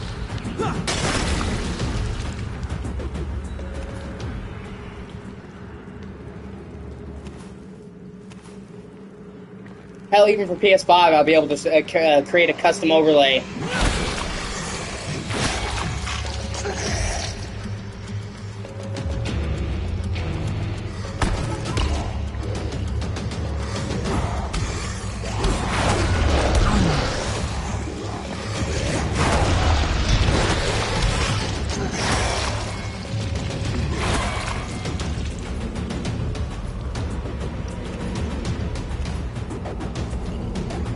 Yeah. I'm also hoping to use it to get a lot of people into older games. I like a lot of older games and a lot of lesser known older games that I think a lot of people haven't heard of. And it'll be my opportunity to introduce people to these older games, which is great. If I can get, more people into these games, that'd be awesome. Like, damn it, like Shadow Hearts. I'm a huge fan of Shadow Hearts. And that's a series that hardly anybody has heard of.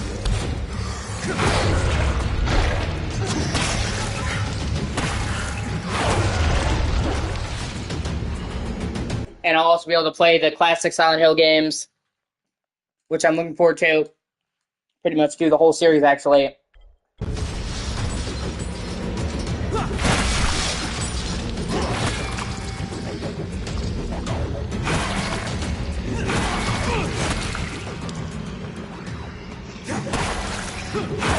I'm looking to get a laptop and a capture card for a long time, so...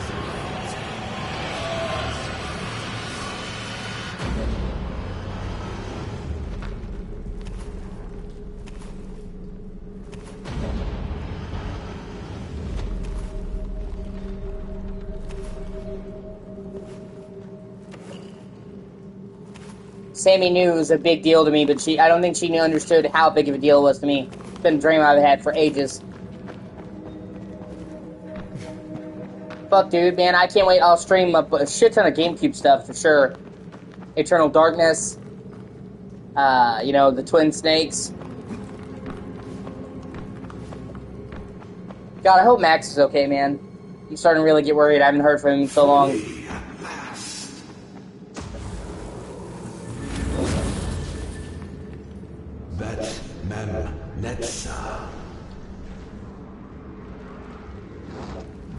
Yeah, exactly. Yeah, I've actually gained a lot of subs lately, dude. Just like last week. Just like last week, man, I hit like 450, now I'm at like 463, so I've been gaining a lot of subs. Yeah, I hope his internet just lapsed. The army you fought belongs to Anat. She is a vengeful and greedy demon. Anat wants but one thing: full power over the world. We must stop her before she attacks. I was unable to do so. Yeah, like I said, I hope his internet just lapsed. That's what happened the last couple of times. You know, I hope he's okay. I've tried to message him personally, and he didn't respond.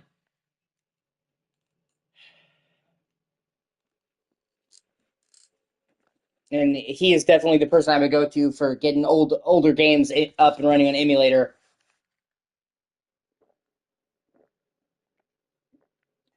Yeah. I don't know what he uses, but it's not fucking good, I'll tell you that much. But like he's like my go-to guy for emulation and shit. I could really use him right about now, honestly. Well, of course I miss him for more than that, but I'm just saying, like, he's the main guy that I would go to for that shit. It sucks that he's not around. Myself, but you have my call. I shall support you in my wisdom and magic, and you shall make use of your strength and dexterity. Together, we have a sliver of a chance.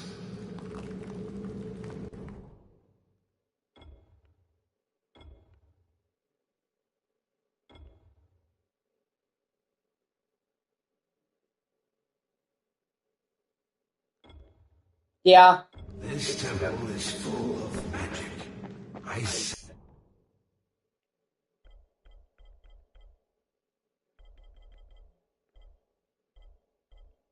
It's 3 powerful spells. I am not the only one who has been imprisoned here all these years. We need to find out what Anonymous Yeah, exactly. I pray it is not. Yeah, he does all kinds of crazy shit, like, I'm gonna run DOS on PS3. Why? Just because I can.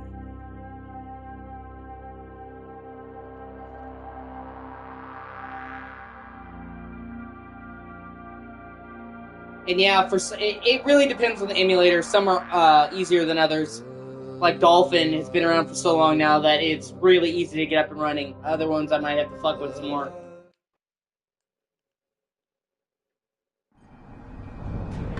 I'll also probably stream Pokemon.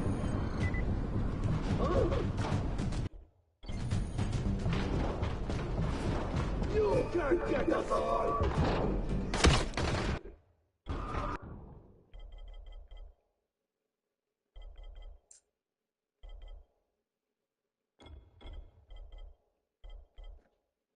I love the Pokemon games, but I haven't been able to stream them in ages. Well, ever, actually. So I'll probably be cool. Maybe do some Pokemon fan games. There's so many good, like, Pokemon fan games out there.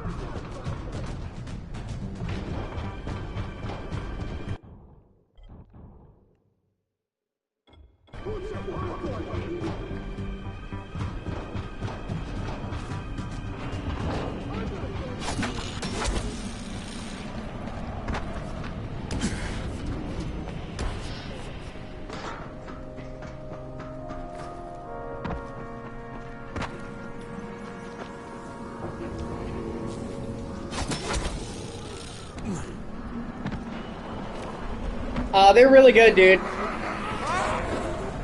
I would say, like, obviously there's a wide spectrum, but the best fan games are every bit as good as anything Nintendo has made. Like, the quality of some of those games are fucking shocking.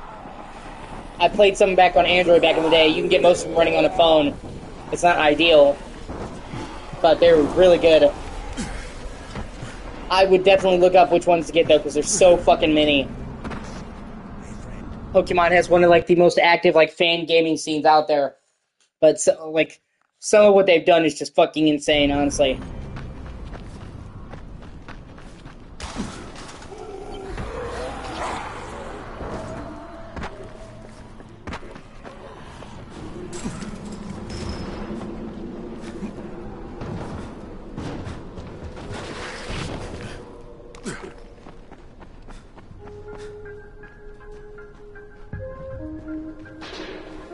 Like, so good.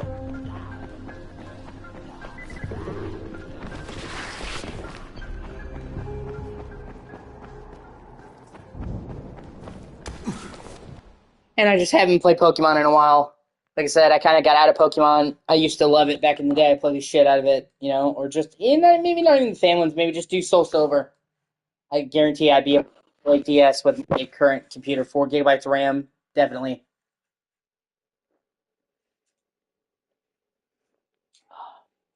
And I plan to have it on the TV so I can play whatever on the TV.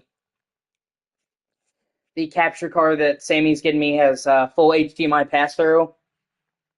So, I can have it on the TV being streamed to the laptop at the same time. Because I have a really nice TV. I don't want to sit there and play it on a tiny laptop, and I can play it on a...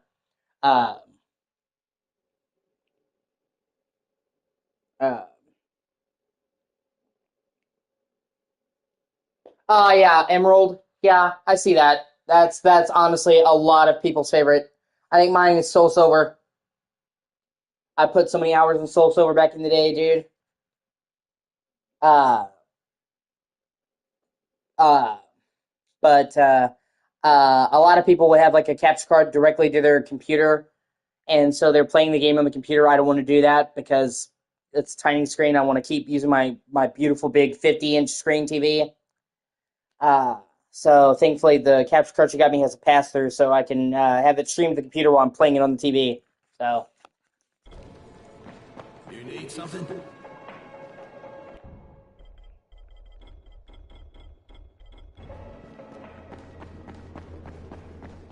here.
Like there's so many things I can play once I get the laptop and the capture card that's ridiculous. Like I said, PS1, PS2, original Xbox, GameCube,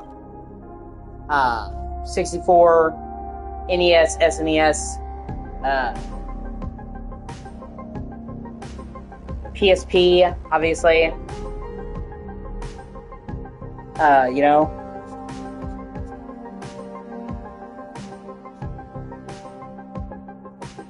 I'll most likely play Chrono Trigger.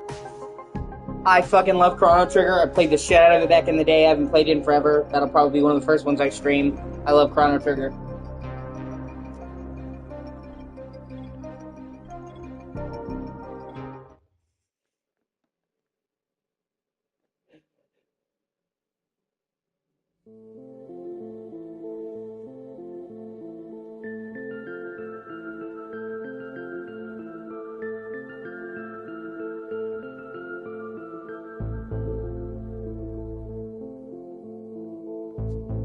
It's fucking great now, man. The fact that Square hasn't re-released it is on modern platforms is fucking crazy to me. Chrono Trigger is so fucking great, dude. It is one of the greatest games ever made, without question. Still.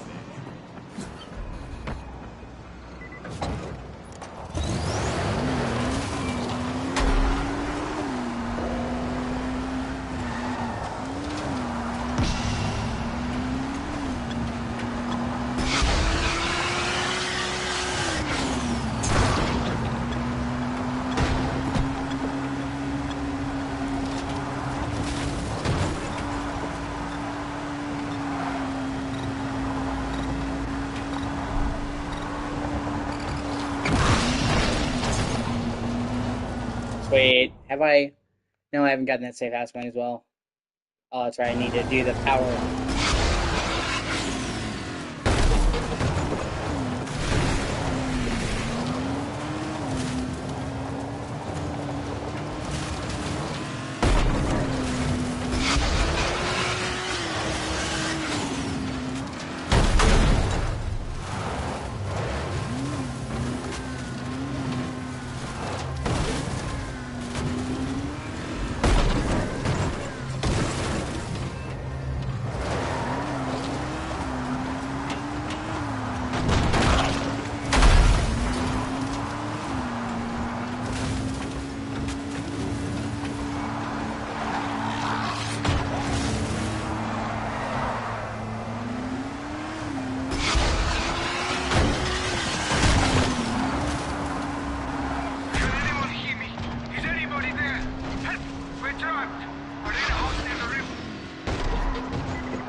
I'm stuck here. I have my 2 kids with me. Please! Anybody there? Please, help us!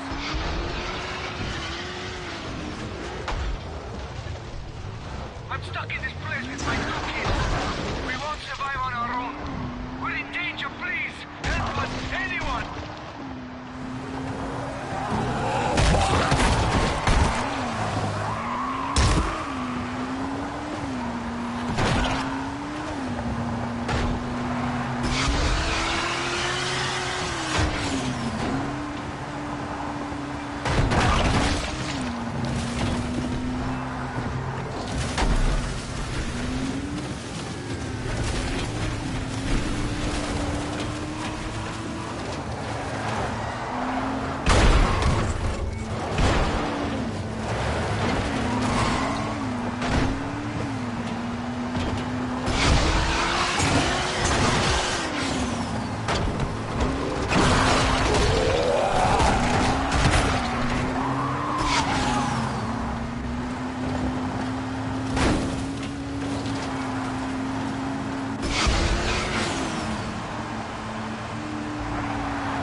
Okay.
So many fucking zombies. Give me a break.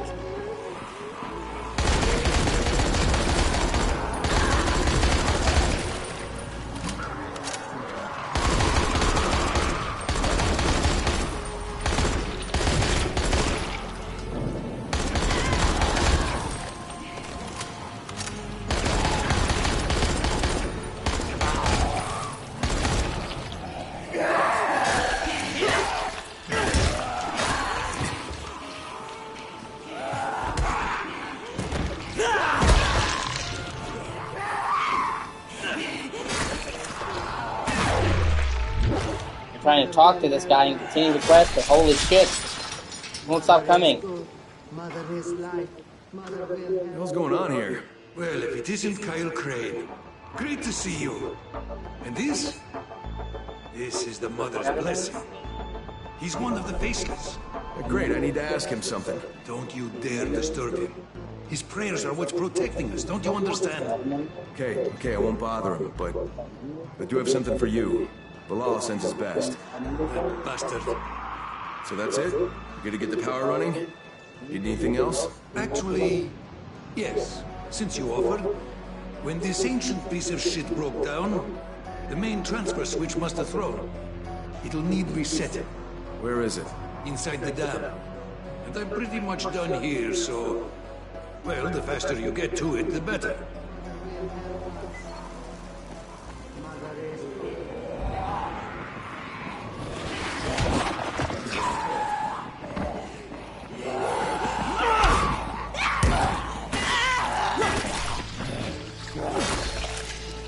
Asshole.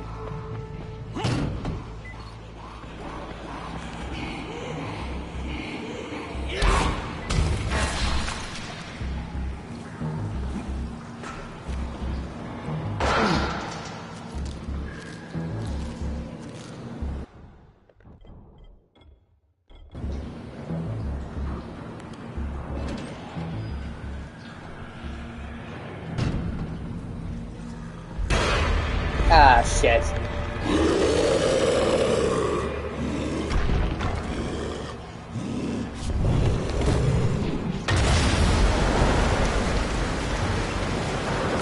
Fuck, there's nothing ever simple.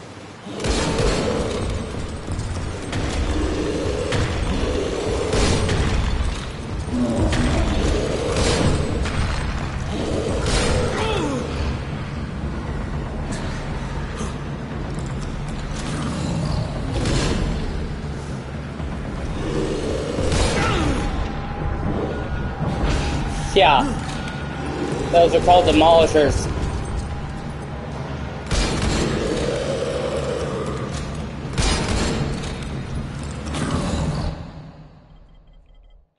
They're just a bag of joy.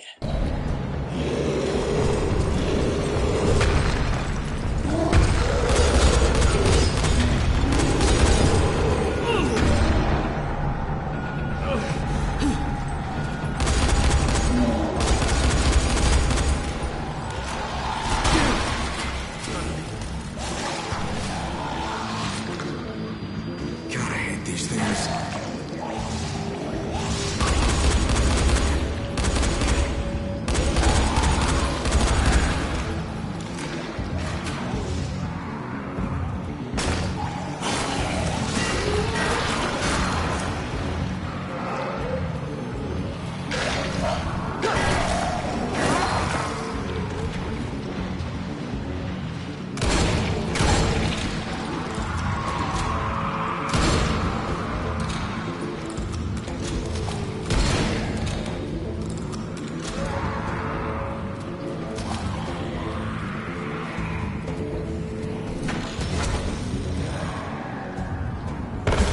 Damn it.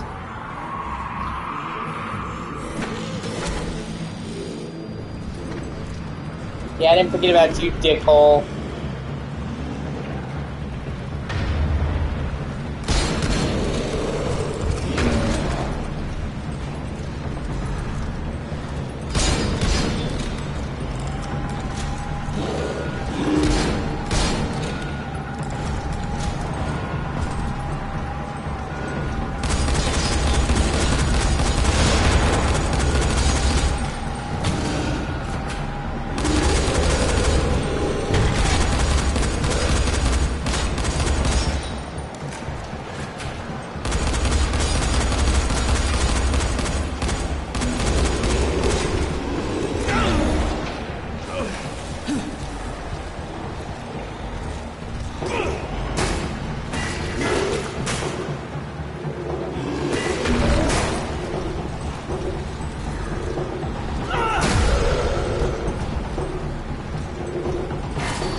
They remind me of the fucking brutes from the Arkham games that like to charge.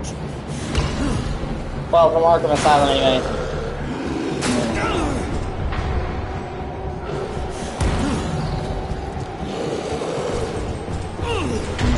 Oh my god, for the love of fuck, die!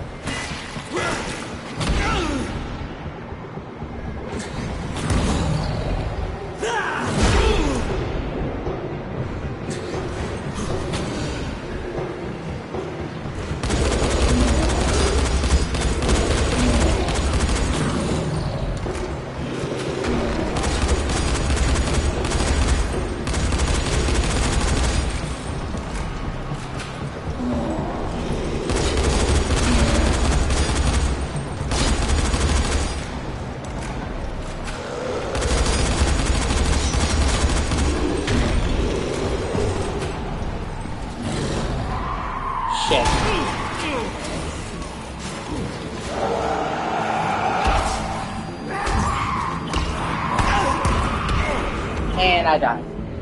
Motherfucker.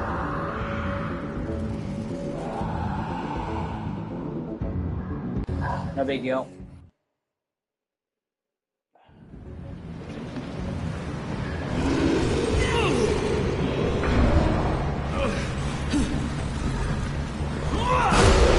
Finally, fuck.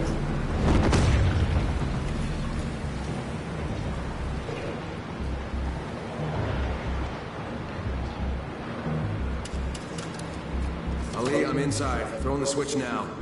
Great. But it didn't work, man.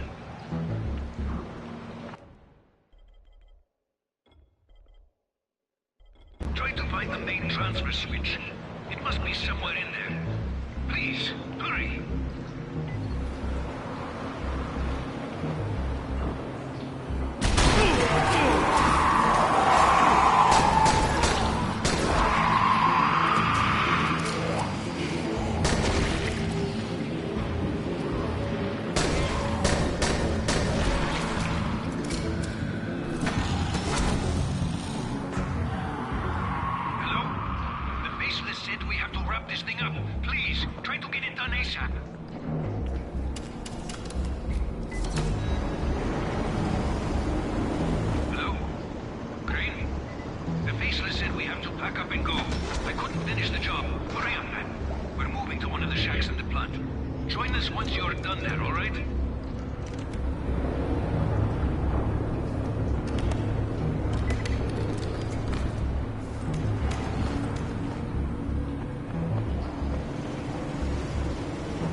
Okay, I think you're safe now. Jesus, what happened? I don't know. He just said, we gotta go now, and led me here. Told me to get inside and lock the door. He's dead now. May the mother bless his soul. Let's go, Ali. You said you needed to finish something out there, right? Yeah, I was almost done. Just need to flip some switches. Well, I'll stand guard while you're doing it. You ready? Yeah, let's go. The sooner we're done with this, the better.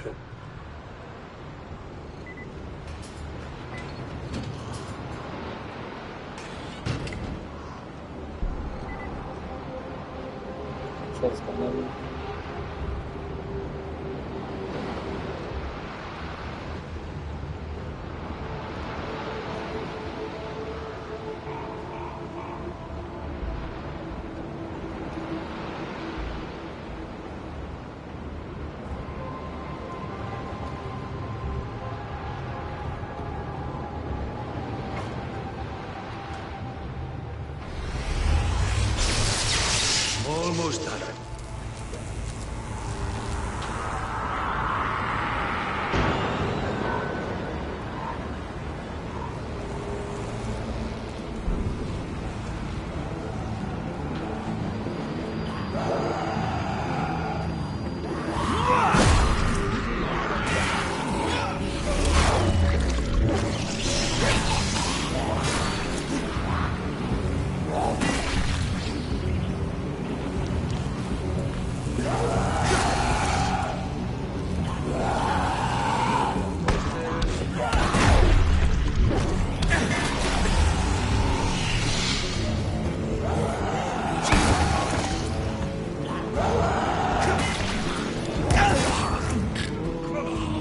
Any day, bro.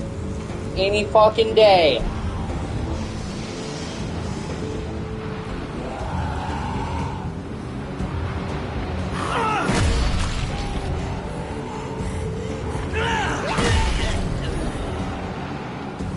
Just about there.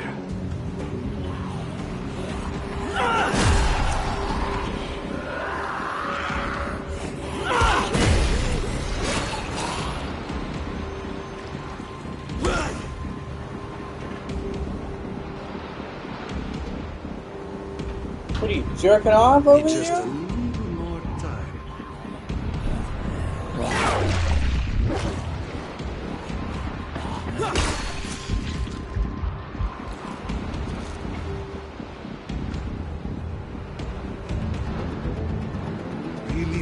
Really close now. I will leave you.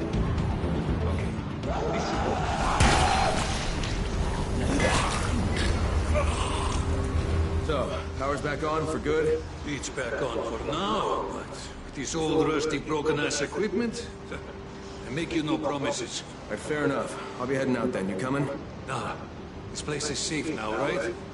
I'll just hang out here. Observe for a while. Make sure it doesn't all break down the moment my back is turned.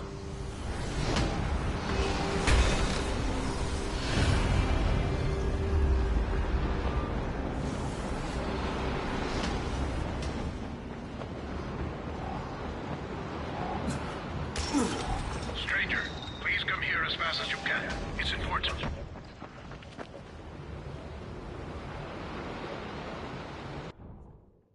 Sweet.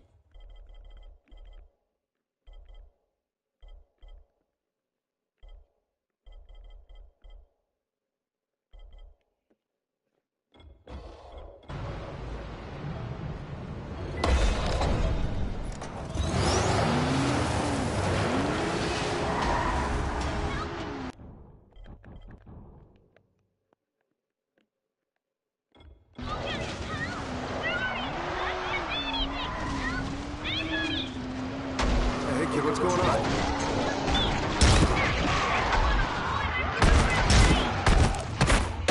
Where are your parents?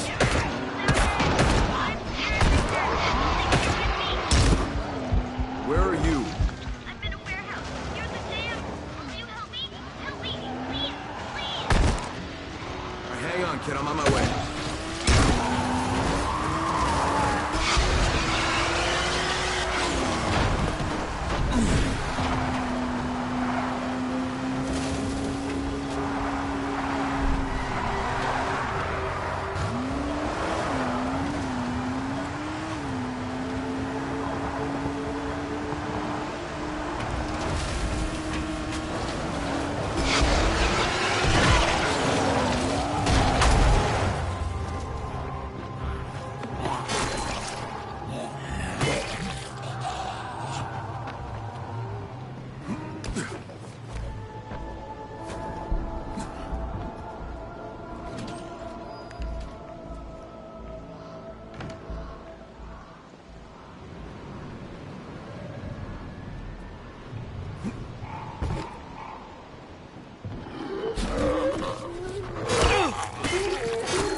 Sweet. Safe house claimed.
Finally starting to feel better, though. I'm still not 100%, but I definitely feel a lot better.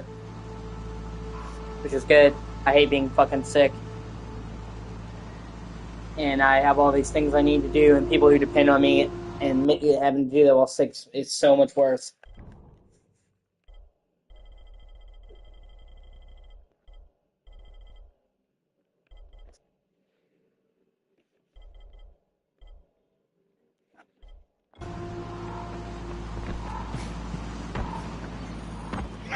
Yeah, in a few days I should be back to normal.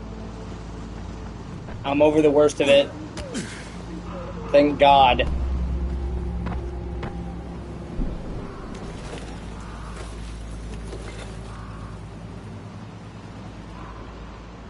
I'm trying to get in the safe house to claim it. Races? Oh yeah, sweet. There's buggy races you can do. I'll do that after I take over this safe house.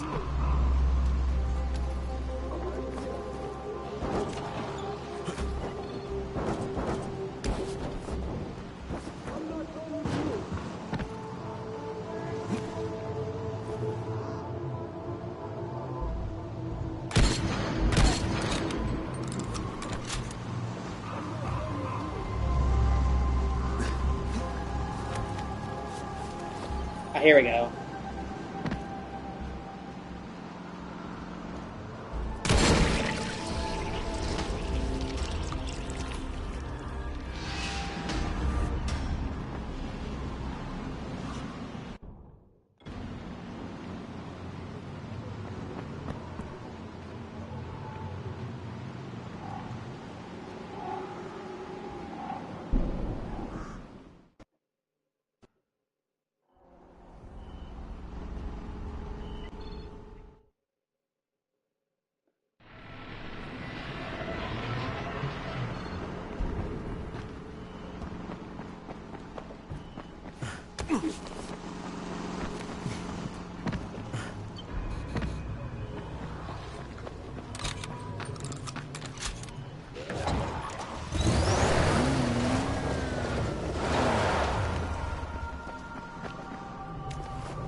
Anybody want to buy anything? I'm closing soon. You only got a few minutes left.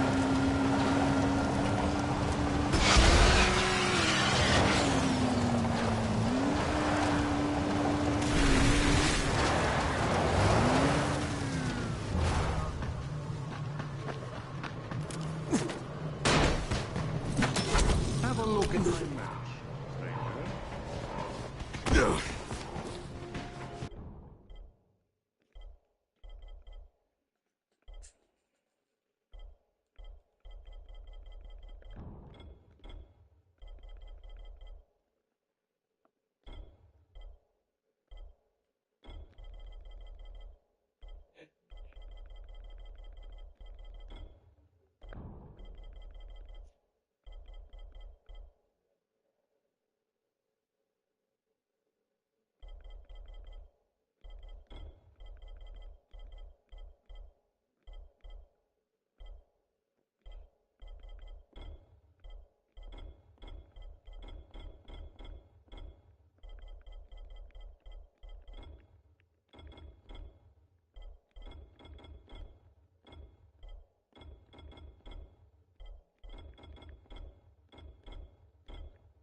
Sweet, car leveled up.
Well, what's the deal with this racing stuff? I've seen some weird posters.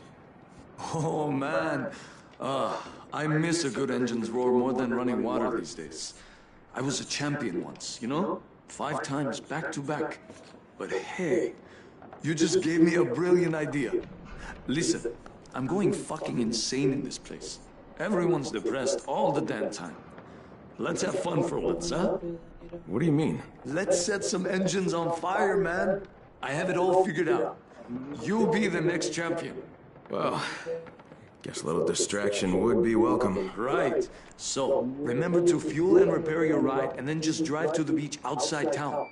And give me a sign when you're near the pizza place, okay?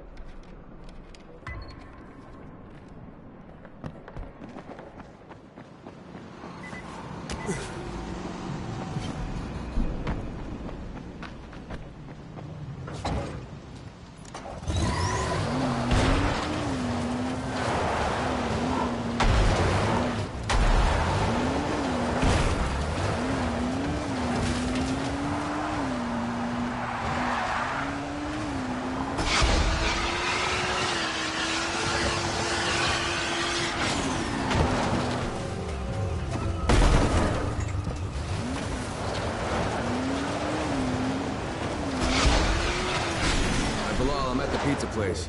All right.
And?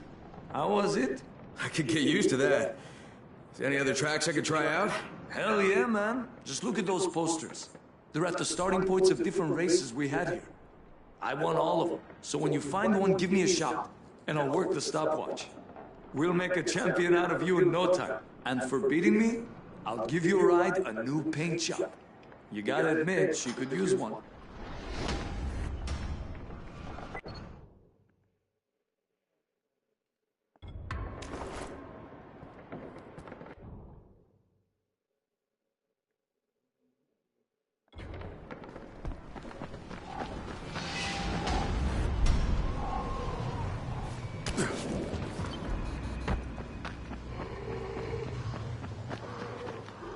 Drive fast, avoid enemies, and make it to the end. Simple enough, eh?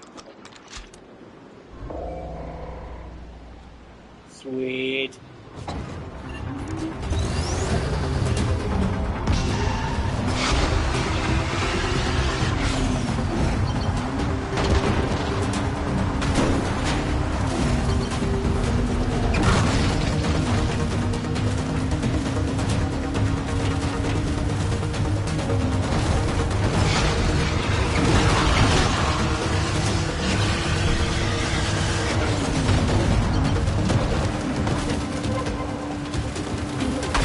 Fuck. Come on.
Shit, come on, we're so close. Come on.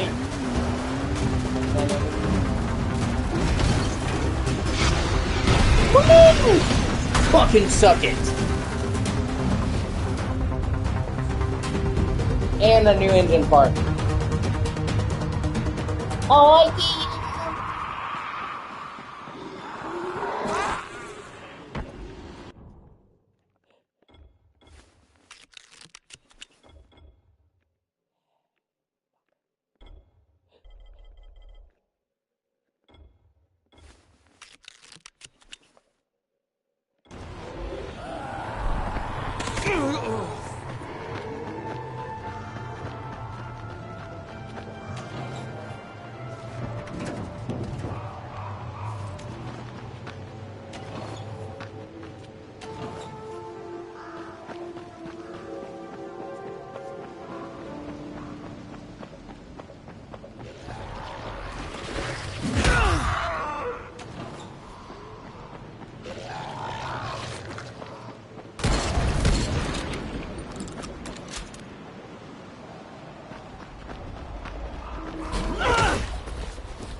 okay, I have to loop back around. Gotcha.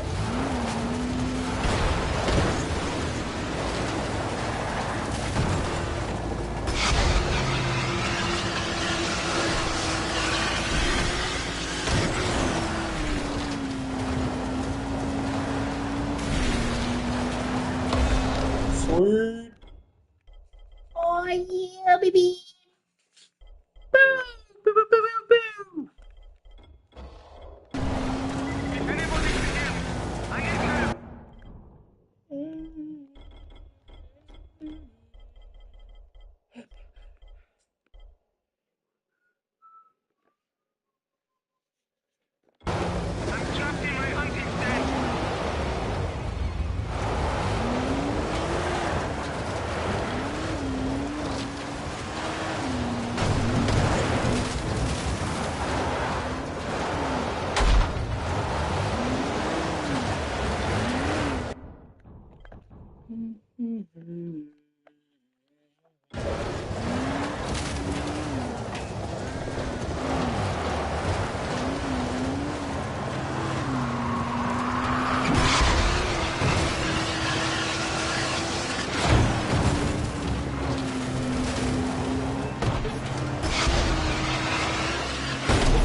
Let's see.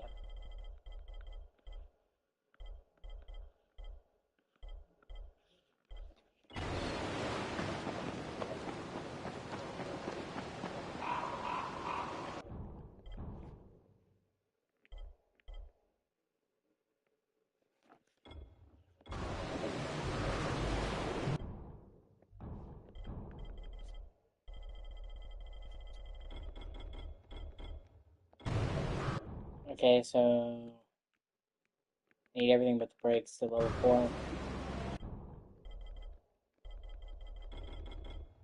Or that engine.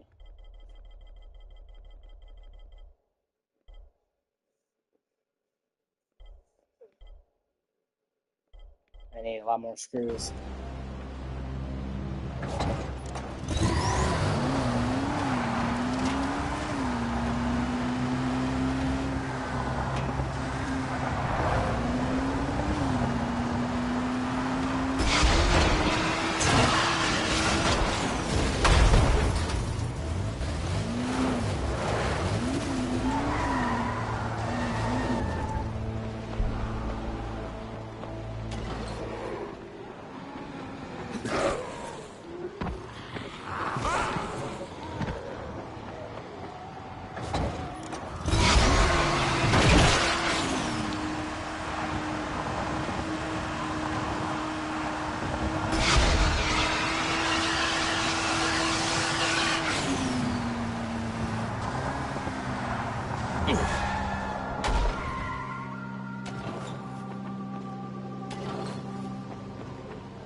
Turbo Part 4. Wait.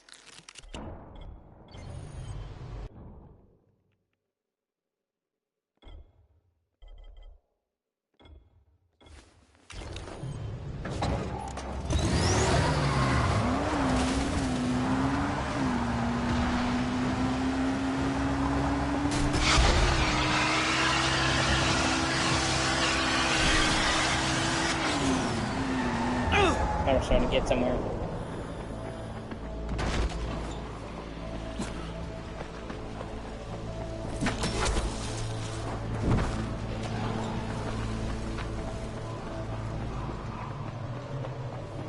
Where's my car, bitch?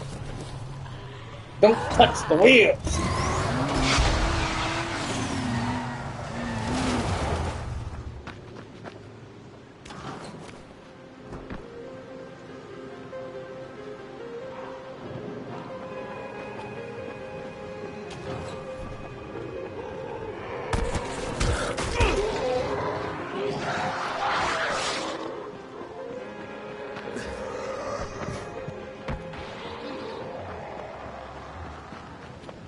I had another race.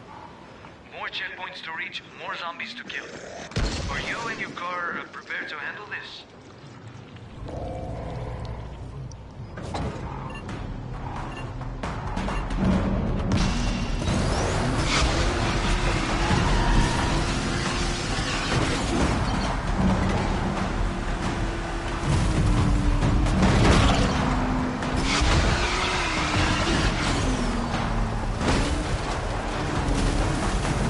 Okay, in this race, you get more time by killing the zombies, gotcha.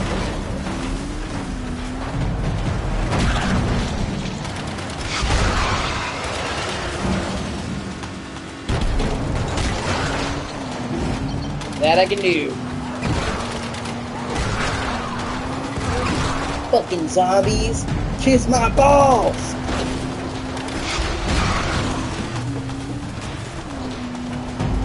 Zombies nuts!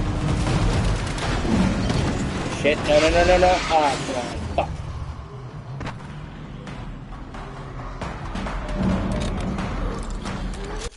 Shit, yeah, I think glad I was able to restart the challenge.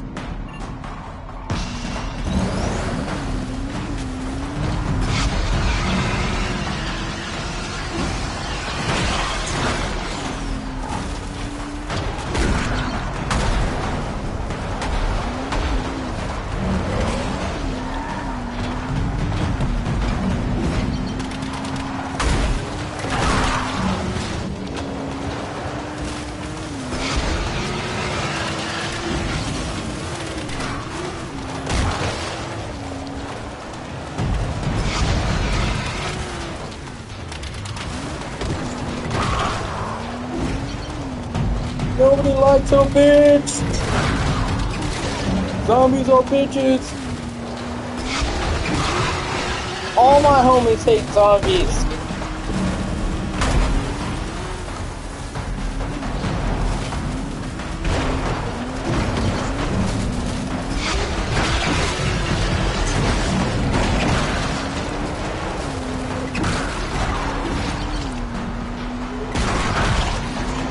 You know, at least they call these people, at least they call them zombies, you know? I got kind of tired of that, like, The Walking Dead, where, like, they want to use every fucking word in the book except for zombies. Like, let's just call a spade, bro. They're fucking undead, they're zombies.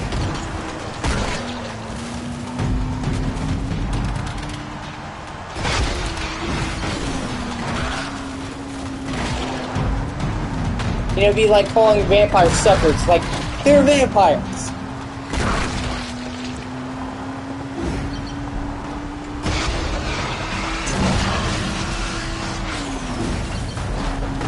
Shit.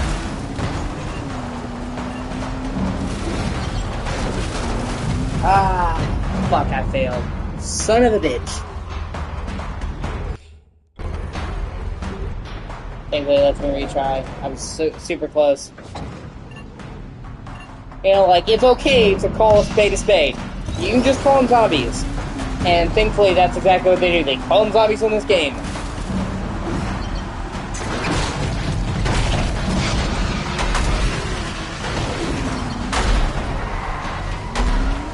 Oh, walkers! Oh! Even though I like The Walking Dead, or liked it. I think it kind of overstayed its welcome. I don't know if you've ever seen The Walking Dead. World!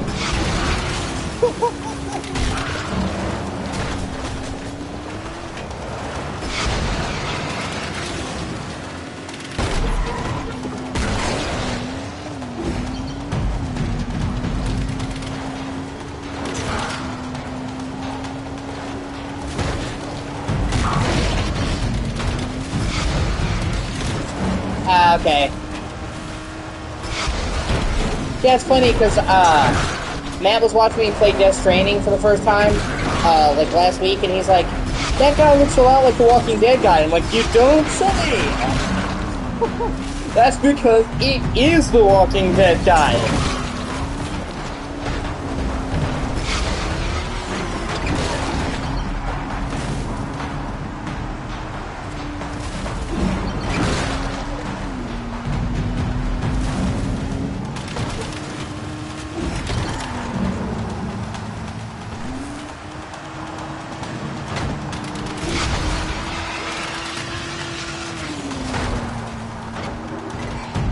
Come on, so close.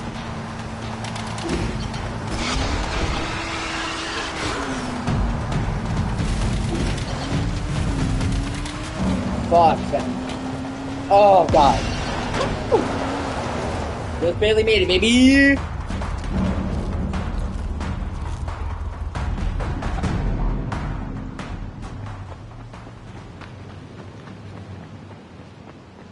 Win's a win.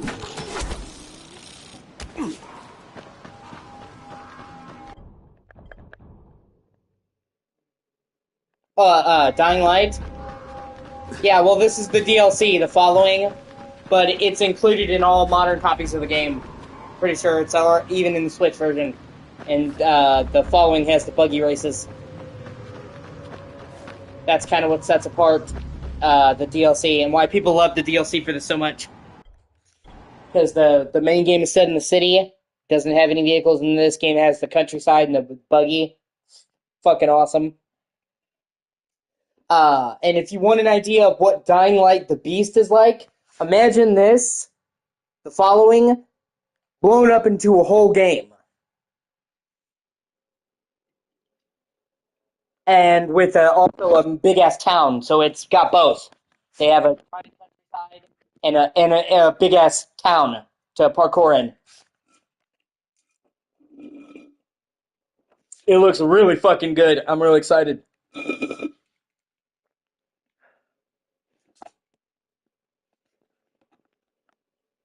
And considering I love the following, I'm totally down with the modern version blown up to a full-size game.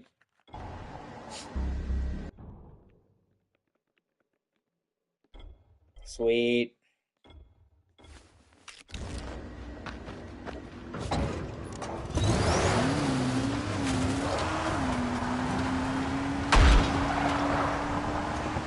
Plus, you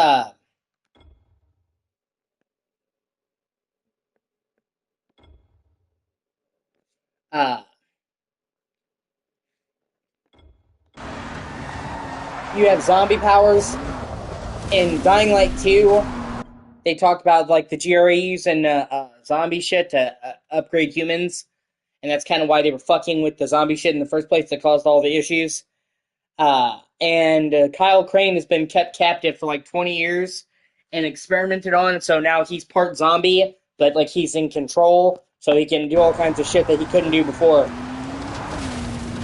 It's also, like, the return of Kyle Crane because he's not the protagonist of Dying Light 2. Aiden is. I like Aiden, but a lot of people wanted Kyle Crane back, so...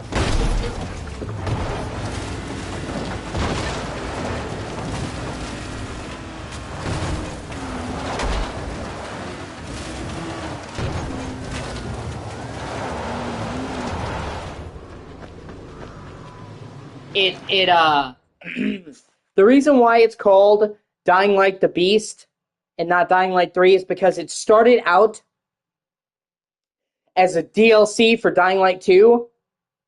Like, it was going to be the following for Dying Light 2. But some asshole hacked in and leaked the entire script, like the full story for the DLC, start to finish. And they felt really bad about that. So they decided to rework it so there would still be surprises. And while they were working on it, it grew and grew and grew in scale until, like, man, this is the size of its own game, so let's just make it a standalone thing. So that's why it's not called Dying Light 3, because it was originally intended to be an expansion that, due to them taking extra time after the whole thing was spoiled by fucking trolls hacking their shit, became a full game.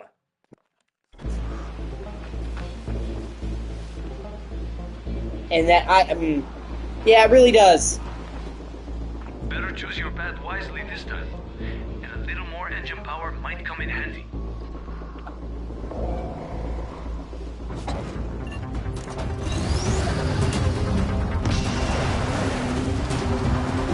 You know, there's having a little bit of leaks, and then there's having your entire thing start to finish leaked, which is what happened. And that's like worst case fucking scenario. And it was nowhere near close to being out, you know what I mean? So it was like, oh, we can deal with it, it's close to launch. Like, no, it really fucked up. And so they still wanted people to be surprised, so they decided to rework it, and just got carried away until it became its own game. And like, well, if it's, you know, it's basically its own standalone game anyway, we might as well just sell it separately. If you got the DLC version of Dying Light 2, the Ultimate Edition, you actually got it for no extra cost. Because originally it was supposed to be part of the Season Pass for Dying Light 2, and they honored that, so if you had already owned the Season Pass, you didn't have to pay anymore, because they upped the price, because obviously it's a lot bigger now.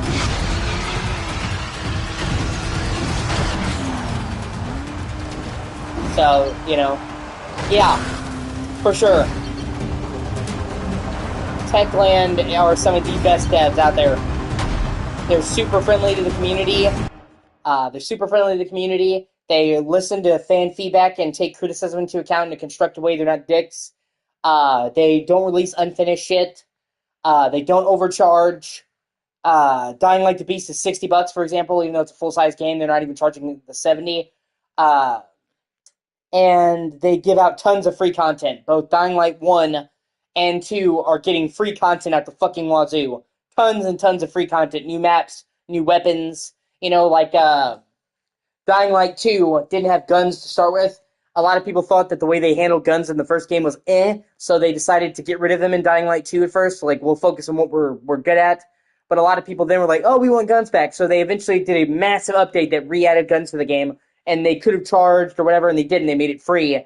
You know, they added new game modes. Like, they're really, really good company, and they're just super cool. They meet with fans. Like, they're definitely one of the better companies out there. And that's why it sucks so bad that they had hackers leak in and leak their whole shit. Because nobody deserves it, but they really didn't deserve it.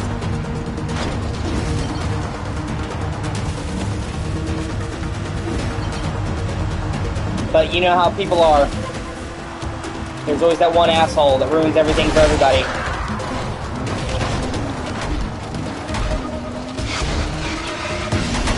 Sweet. That's how it goes, unfortunately.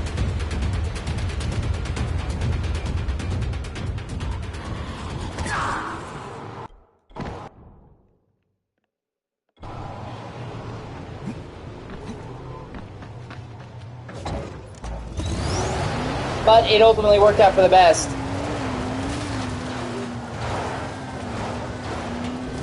If they turned what was the DLC into a full game, and if you haven't seen The Beast, it looks really fucking good. And fun fact, the same guy that voices Kyle Crane in this, his name is Roger Craig Smith. He's been a shit ton of other games. He is the voice of Sonic in pretty much all the modern Sonic games like the last 10 years, 15 years. So Sonic Frontier, Sonic Colors, Sonic Generations. he played Batman in Arkham Origins. Like, and they got him back as Kyle Crane, so it's cool that they got back the original actor. And also, of course, your favorite, he voices Ezio Auditore in every appearance he's ever been in. He is Ezio.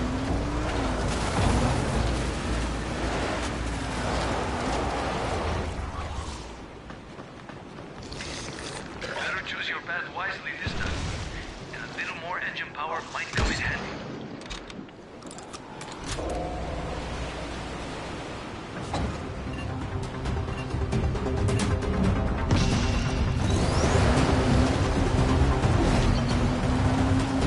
So, you know you have a lot of range when you can convincingly play Sonic and Batman.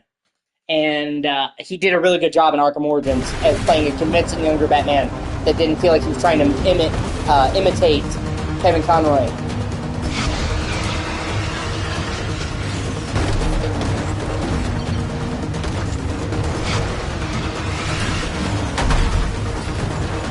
And he's done a lot more roles. Those are just some of the big ones that you would know. He's very, very prolific. Like, he's one of the top 5 most prolific actors. He's in games every year.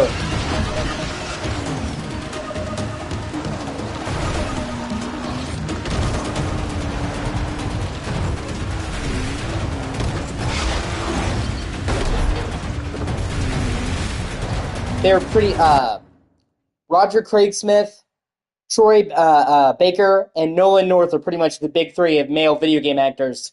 Well, I mean, you know how many things Troy Baker's been in. So fucking many. Joel from The Last of Us. Talion from Shadow of Mordor and Shadow of War. Booker DeWitt in Bioshock Infinite. Batman in the Lego Batman games.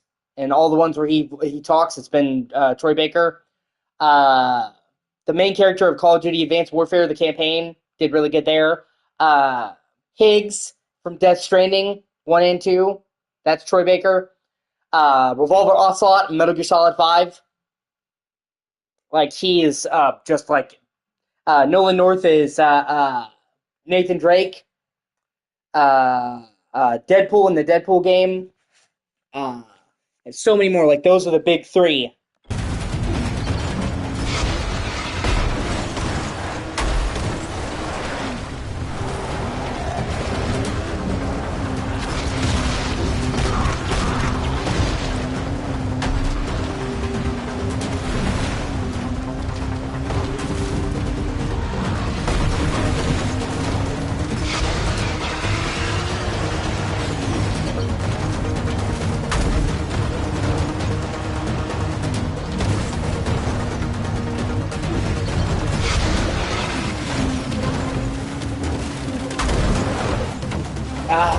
I wish Mark Hamill would do more video games. He's such a great actor.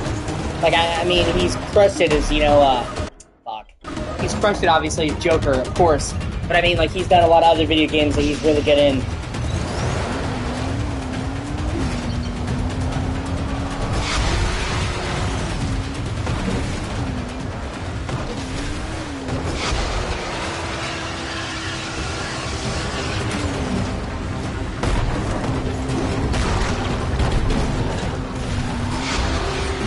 Yeah, it's funny too, because, like, I saw people be like, what happened to Mark Hamill? I don't see him in anything anymore. You don't see him in a lot of movies. He never stopped acting, he just migrated to cartoons and games. Like, he's been in a lot of fucking cartoons.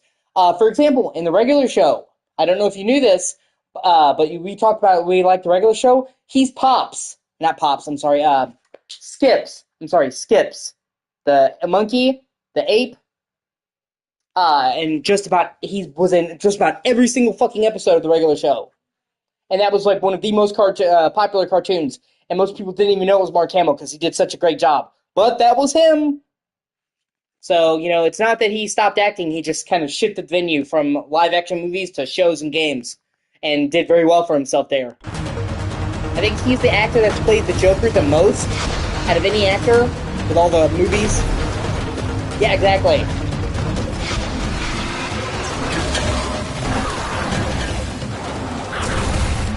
Motherfucker.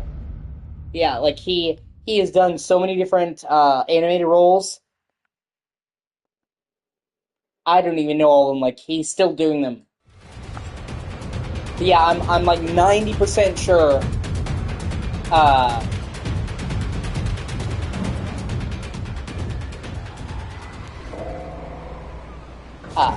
That he has voiced the Joker more than any other actor ever.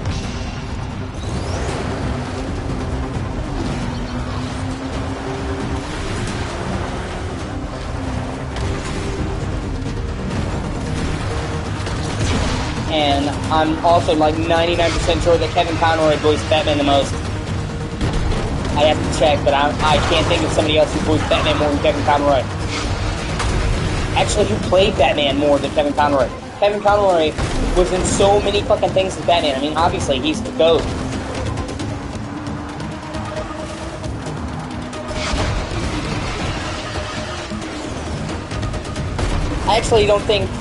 I don't think Kevin Conroy actually gets enough credit, because like whenever you hear people talk about the best Batman, you know, they always go to the usual: Keaton, Bale, Ben Affleck, and they never mention Kevin Conroy. He absolutely should fucking be in that list.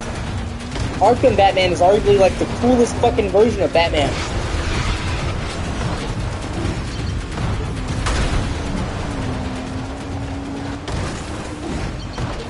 And just because he didn't do live action doesn't mean that his roles don't count. You know what I mean? Like, people act like because he did cartoons that it doesn't count. No, it does. Acting is acting, dog.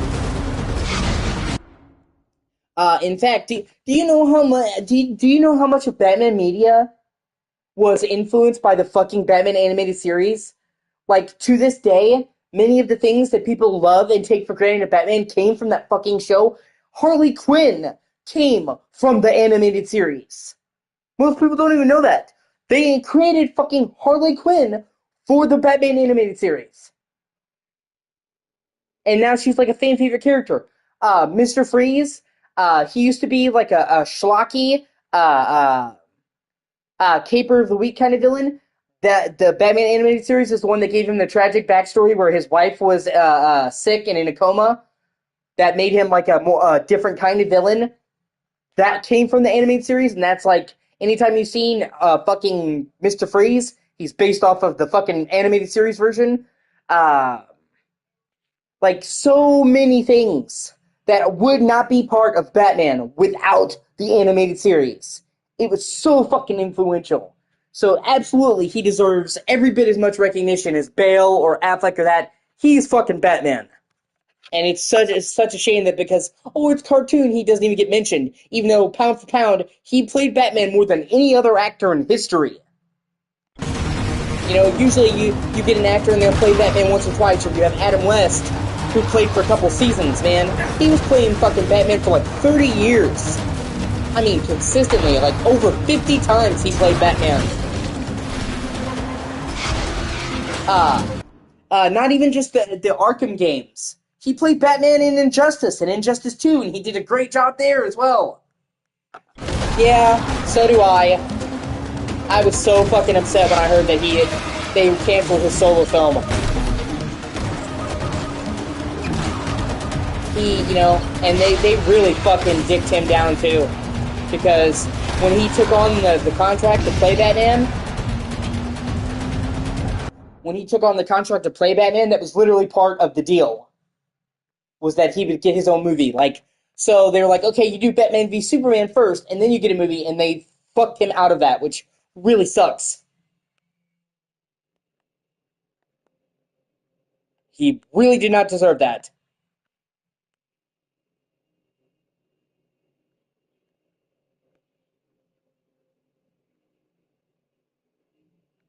And I don't know how they managed to dick him out of it. But he sure shit didn't deserve it. And like, he has a proven track record of just being such a great fucking writer and director. He's not only going to star in a Batman movie, he was going to direct it and write it. And if you've seen any of the movies that Ben Affleck has directed, he's fucking great.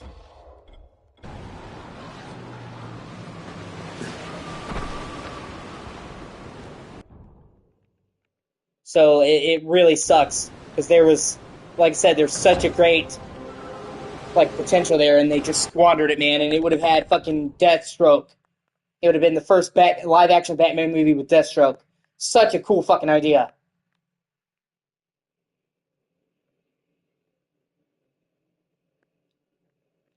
Because if you watch Batman v Superman, which I know you have, at the end of Batman v Superman, like the post credits, they have Deathstroke meeting with Lex Luthor, specifically because they were setting up him being in the Batfleck solo film.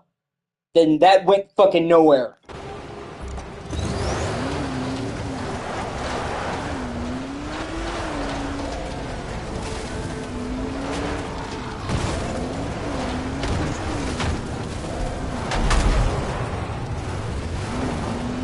Yeah, and he fucking, it's so shitty too, because, like, I feel like Ben Affleck was the only Batman that we've had that fully matched Batman's physique. You know, Batman is built like a fucking truck. He's a big fucking dude. He's a bruiser. You know, Batman is over 6 foot, 200 pounds. I mean, Batman is big. And while I like Bale, you know, I like, yeah, I like Bale, I like, you know, Pattinson. None of the live-action Batmans had the muscle mass to fully do Batman's physique justice, and Ben Affleck did. I mean, that was him under the fucking suit. He got fucking shredded to play Batman. You know? And, like I said, and most people will tell you, and most people will agree, the fucking warehouse fight in Batman vs. Superman, hands down, probably the best fight scene in any Batman film.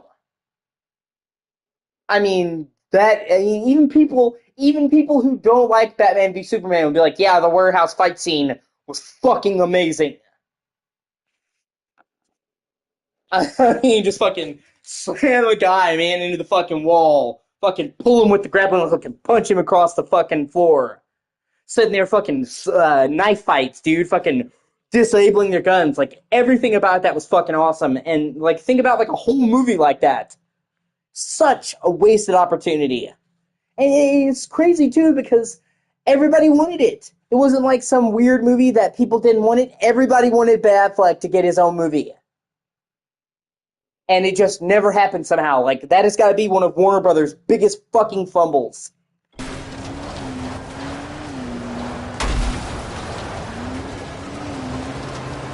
Like, it would have been the easiest fucking slam dunk, dude.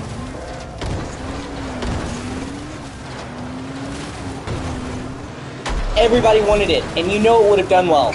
You know they would have printed money, so it's like, the fact that they couldn't make it happen is just crazy. And from what I heard, they didn't want to give Ben Affleck control of the movie, even though that was part of the agreement, so they kept dicking him around. He wanted to do it his way, which he had a proven track record as an award-winning director, by the way. So it's not like he just decided, oh, I'm just going to direct. He had a very long history of directing movies that won Oscars. He did Argo, fucking amazing movie. He did Gone Girl. Not Gone Girl, I'm sorry. Gone Baby Gone, fucking amazing movie. He directed his brother in that one, Casey. He did The Town, super fucking awesome bank heist movie. Fly By Night, like, he had a long history, so it wasn't just, well, I'm just going to try my hand at directing. But, you know, he's like, if I'm going to direct this, it's got to be my way. And you'd think they would have given it to him because, he, like I said, his movie won a fucking Oscar. You know, so he had a proven track record of knowing what the fuck he was doing as a director. And they just didn't want to give him control, and then they were finicky, and they kept delaying and delaying and delaying. And I think it had been like 3 years, and they hadn't even gotten started. And, you know, those movies take forever in pre-production. So, like, after so many years and they weren't even started, Ben Affleck's like, you know what, fuck this. He's like, you guys have just kept me too long. So it's like they just kept him on the hook, and it was just so unfortunate because, like, everybody wanted it to happen, and they somehow fucking messed it up, dude. It would have been just a fucking slam dunk.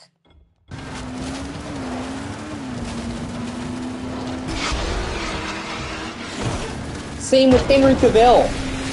They were trying to do multiple movies with Henry Cavill Superman. Yeah, exactly. Yeah.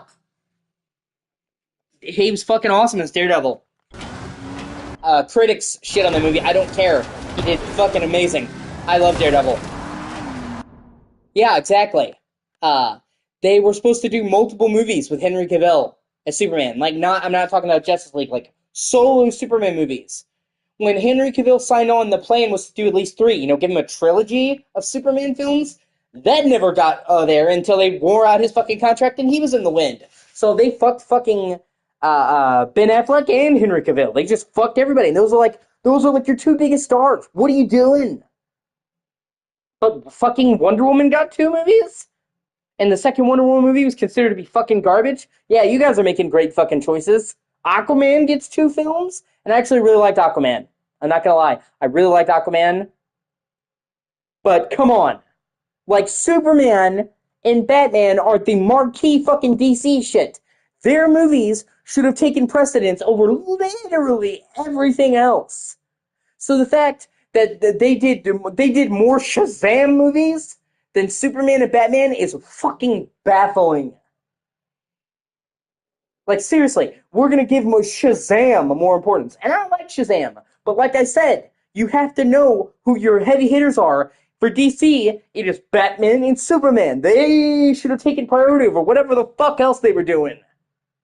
We got 2 Suicide Squad movies, and only 1 Batman and Superman movie. Like, explain to me the process. You know what I mean? Like, it's just dumb. Like I said, we got 2 Shazams, we got 2 Suicide Squads, we got fucking 2 Aquaman, but fucking 1 Batman, and not even 1 Batman technically. 1 Batman is in Batman v Superman. We didn't get a single solo Batman, so technically we didn't even get 1 Batman. We got 1 Superman and like half of a Batman. It's Batman and Superman. You know they'll sell. Man of Steel did really well at the box office. So it's not like Henry Cavill came out and he did it, it didn't do well. It did really well. So it's like, the fans want it. We're going to make a lot of money. And then somehow they just, we're just going to twiddle our thumbs up our ass and we're going to give you another Shazam. Because that's what everyone wants. You know? And like James Gunn, I think he's going to do a very good job. Because, you know, I love Guardians of the Galaxy. All 3 of those were fucking awesome. Most people agree they're in the top tier of the MCU movies. And he truly understands comics, which I get the feeling like the people who were running the show before didn't understand comics, which, you know, you think would be a prerequisite for making comic book movies, but that's where we're at. People who make movies about comic books that don't like comic books. But James Gunn, you know, he started his own DC universe, and he was like, okay, we're going to start with Superman, the big marquee seller. I'm like, okay, clearly he has his priorities straight. You don't start your big universe on some character that hardly anyone cares about. You need to start with something big. Starting with Superman was a good fucking decision. You know, especially if the whole universe is riding on it. You need a big hitter to come out. So you need to come out swinging. And he had to show people, this is what my DC universe is going to be like, and he had to prove it, because obviously all that crazy shit happened, and from what I've heard, from what I've seen, his Superman was really good. So he already has 1 solid foot out there, man. Now if he can just keep that momentum, we might actually start getting some good DC movies again. Obviously, 1 movie doesn't mean the whole thing is a success, but it's a super great step in the right direction after a lot of decisions that make no fucking sense.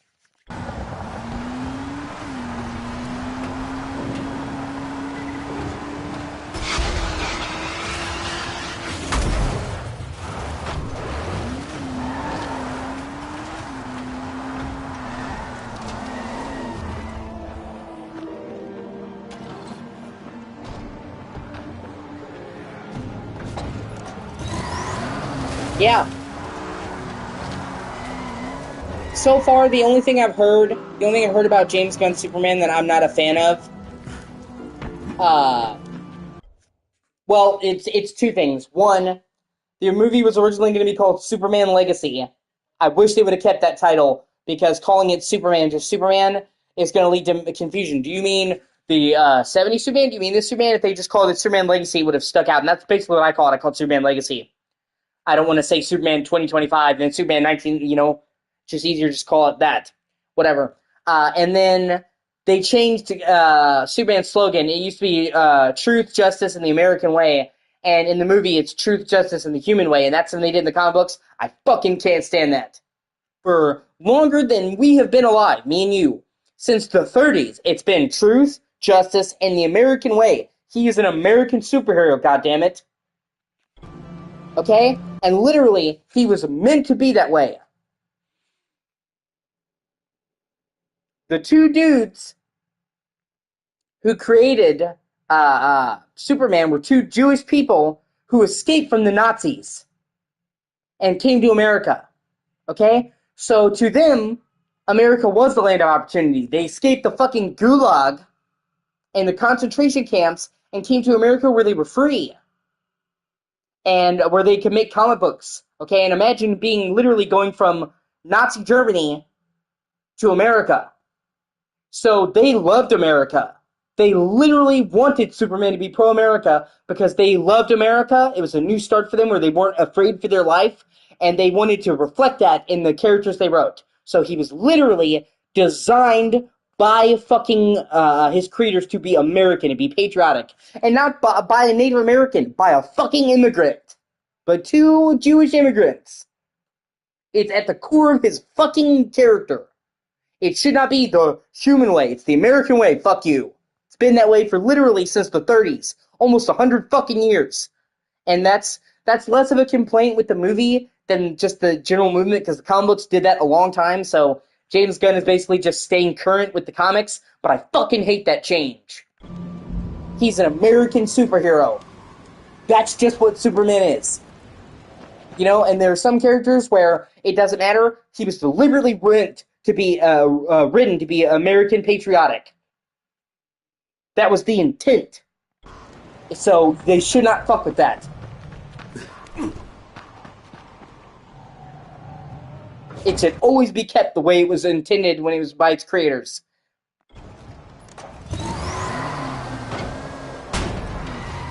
I'm a huge stickler for authenticity. But other than that, it is a seemingly minor complaint. It seems like more than not, he did get the essence of Superman. But it just annoys me. Drive fast, avoid enemies, and make It's like you can't even say you love America anymore. It's controversial to say you love America. It's crazy. Simple enough, Or that if you do say you love America, then you must be racist or yada yada yada. It's like, or you must think America can do no wrong. It's like, I can't like my country and I can't like my fucking country and criticize it. I have to literally suck Uncle Sam's dick and literally say there's no flaws or hate America's guts. I can't say, well, I like America, but we have problems. You literally either you're basically a terrorist or you're a fucking nationalist. It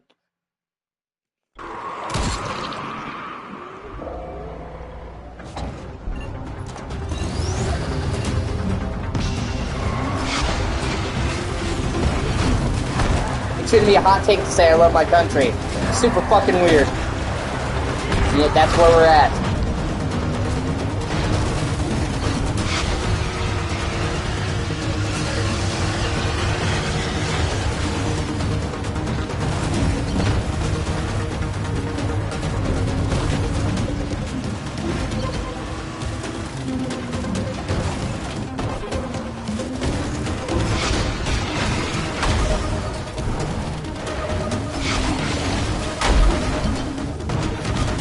I really love the fact that they included Crypto.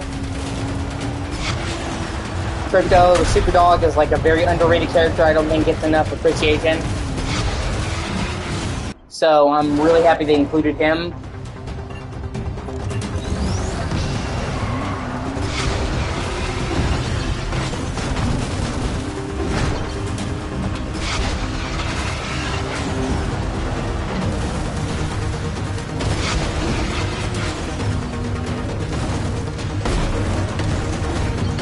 Nicholas Hoult looks like he's doing a really good job as Lex Luthor. And honestly, it's tricky to nail Lex Luthor.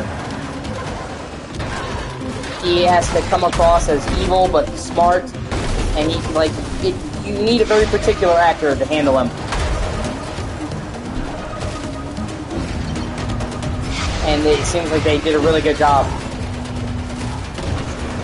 And obviously Lex Luthor is almost as important as Superman. Every hero needs a great villain.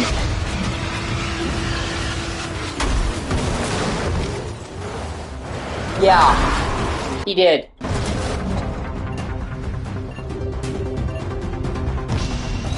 And if you've ever seen Smallville, which you probably haven't, I highly recommend that you watch Smallville. It's about Superman's origins.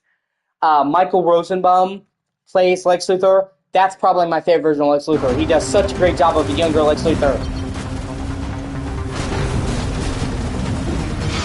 Where you love him and you hate him.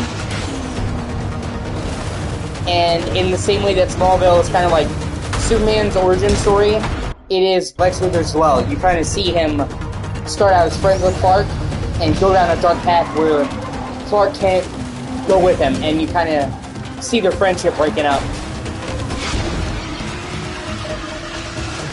And they do a really good job of showing their friendship gradually splinter as Lex Luthor goes down a dark path. Because that's how it was in the comic book. Clark Kent and Lex Luthor both grew up in Smallville and they were friends before he became Superman. And Superman talks about how Lex Luthor didn't always used to be the asshole that he is now. He used to be a good kid. So they do a really good job of like showing him get more menacing as the series progresses, until finally Clark has to cut all ties with him. He's like, I can't be friends with you when you're doing this crazy shit anymore.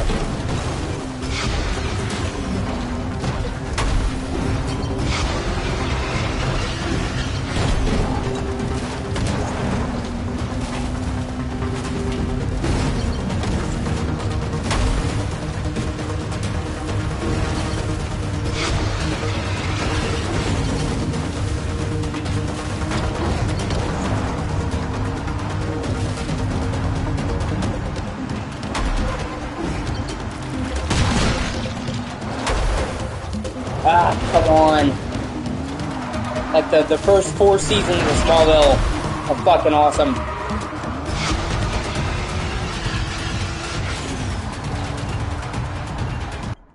Damn it. I think after that, kind of goes downhill. But, like, the first 4 seasons of Smallville were fucking perfect.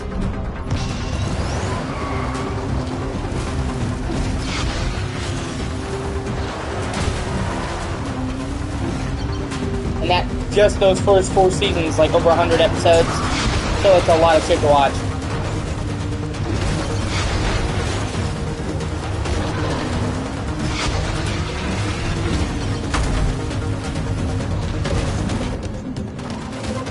It's just kind of like, it's not that the later seasons are bad, it's just like, it's a show that kind of overstayed its welcome, because the premise of Smallville is exactly like what it seems. Superman's origin story before he was Superman, growing up, learning about his powers and all that. And then they got to, like, the first 4 seasons are literally each year of high school. And then after that, that should have been the end. And instead, they kept going and, like, he's in Metropolis, and it's like, what the fuck were you doing? How is it even Smallville anymore? You know what I mean? Like, and it's just because it was such a good show, they didn't want to let it end. But it's like, once you've done all that there is to do, you should just let it end.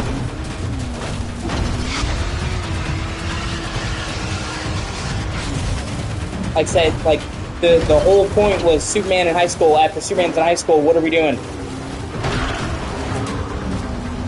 But I want to reiterate, it's not like a emo drama bullshit. It's not like that. It's a very mature adult show. It's not like sappy bullshit.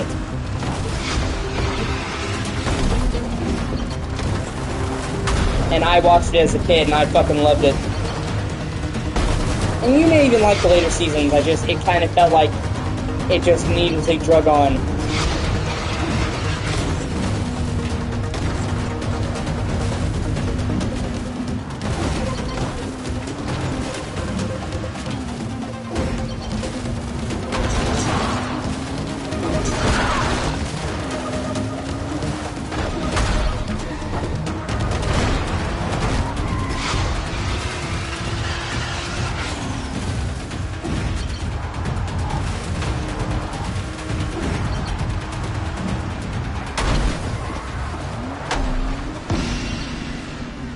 Sweet.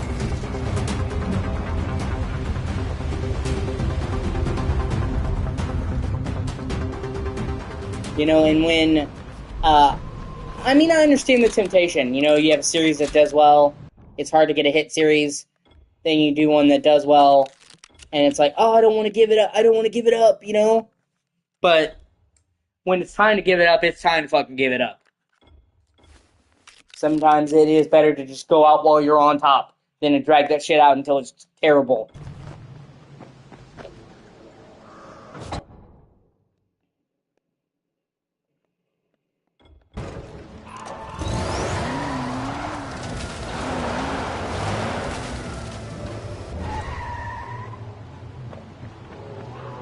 And that's why, like, shows like The Sopranos,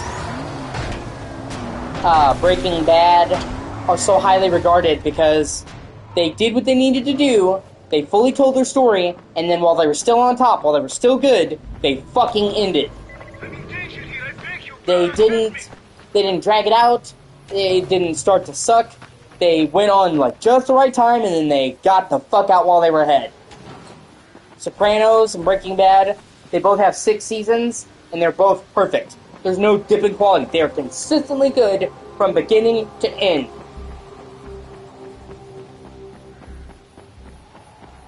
They knew when it was time to end it, and not just drag it out. And they made sure the story was finished, but didn't keep it going for 80 years and, like, what are we doing? So they're just consistently good. And it's better to quit while you're ahead than to keep going and wear out your welcome. Yeah, dude, they're fucking great. I know it's cliche. You know, everybody, oh, Sopranos, oh, Breaking Bad. They really are that good. I have personally seen The Sopranos. I watched it back in the day, and it really is that good, dude.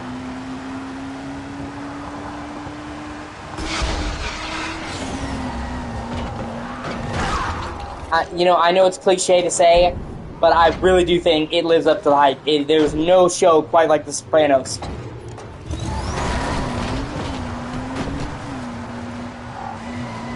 And like I said, there's not a single bad season. Obviously, you know, fans go back and forth over, oh, you know, I like this season better, but nobody be like, oh yeah, this season sucked. It was consistently quality.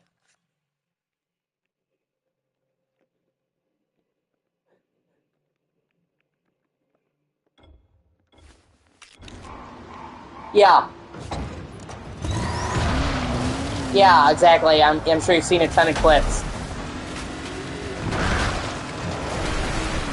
And I mean, of course they're gonna grab the highlights, but the whole show really is that good, dude.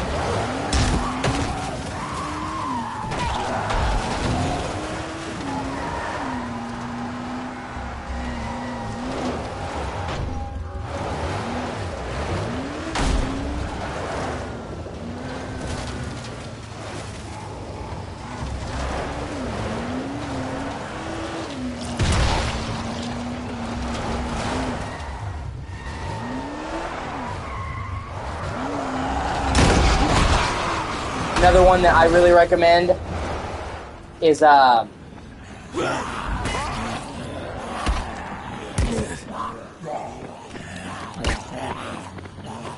on a second, fucking zombies. Another one that I really recommend is Boardwalk Empire.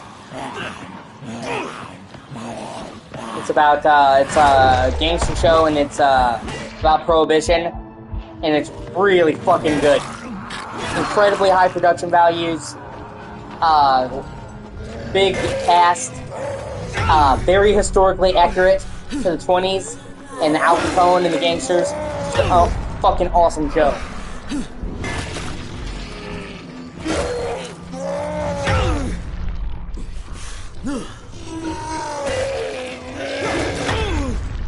Didn't you say you had Max? HBO Max?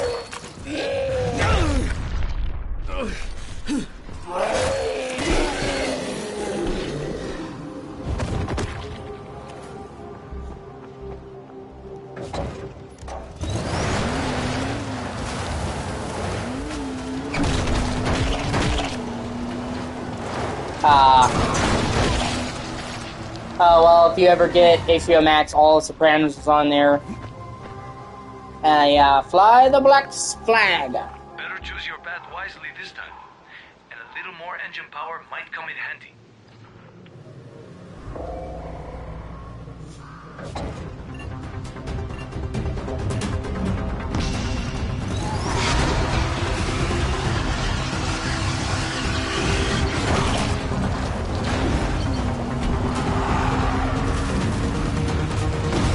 Yeah, I'm in the middle of trying to set up a movie night for the group, for the server. It's just hard with everybody's schedules being all over the place. But a lot of people have been asking. Emily's been pushing for it for so long. And yeah, it'd be great if you could join as well. I'm going to try to get it on the weekend when most people are free. It's your opportunity to watch movies you've probably never seen before. And just a fun opportunity for us to spend time together, you know what I mean, as a group.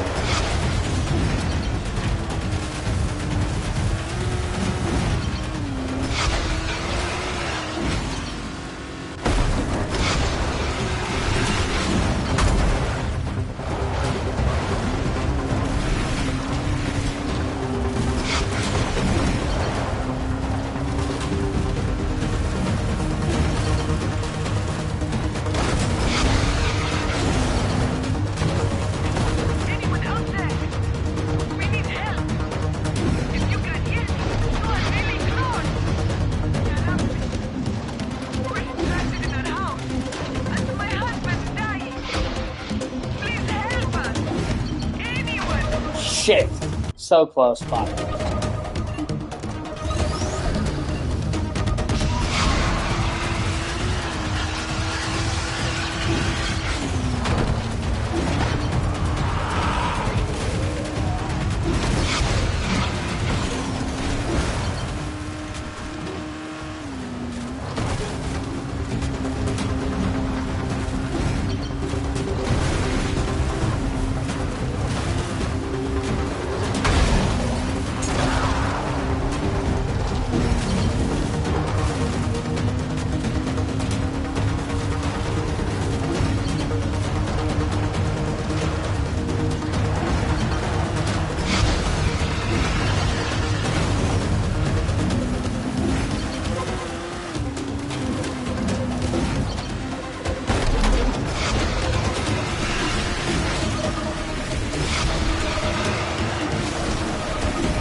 Plus, it's a chance for you to, you know, maybe catch up on some older movies that you've never watched before, you know what I mean? Or before your time, that are really good, just haven't seen them, so, you know, chance for you to kind of expand your horizons and spend time with some friends. And it's not going to be longer than a few hours, you know what I mean? So,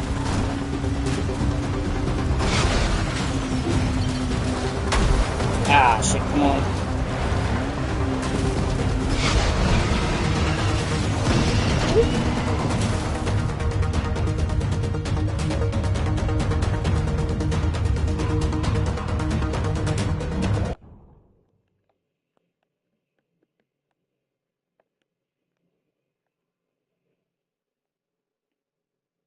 Yeah, exactly. Borat's fucking awesome. Very nice. My wife.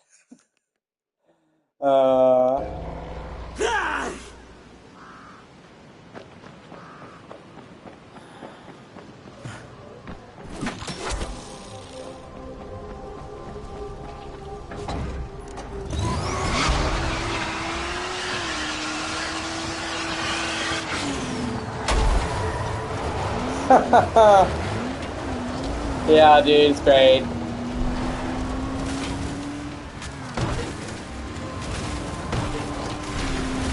Not a movie to watch on polite company, but definitely a super funny movie.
Hey, Jazir, who drew this?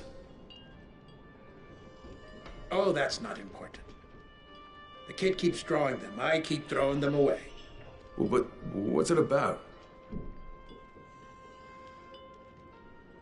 Something the kid's hung up on. His mother took a job in Haran before the outbreak. Left him with his grandparents. She was supposed to send him a gift, I guess. But you know what happened. Doesn't matter. Just toss it.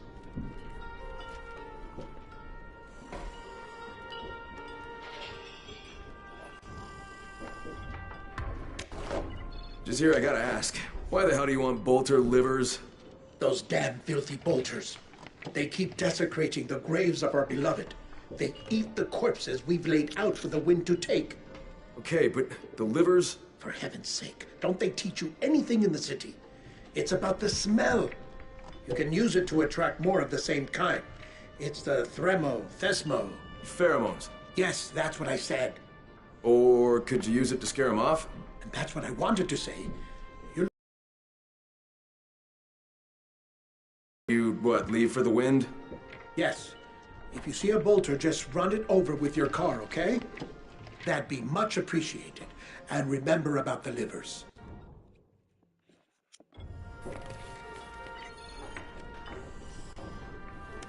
Yeah.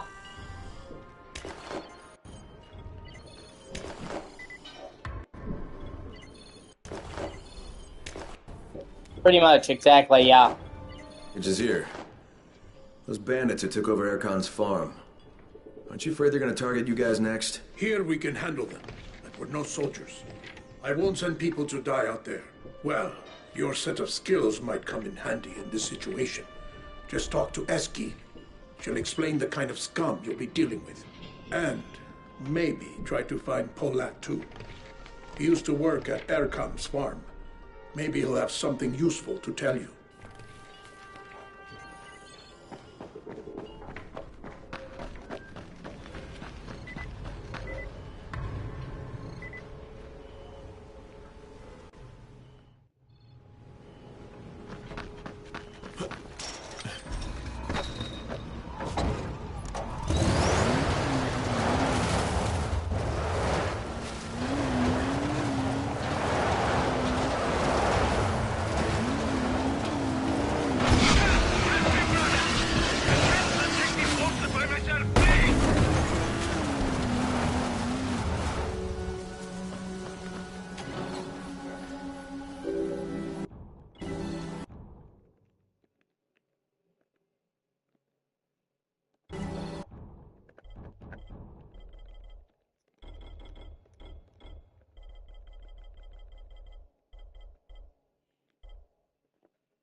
Okay, I need more screws.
Come on.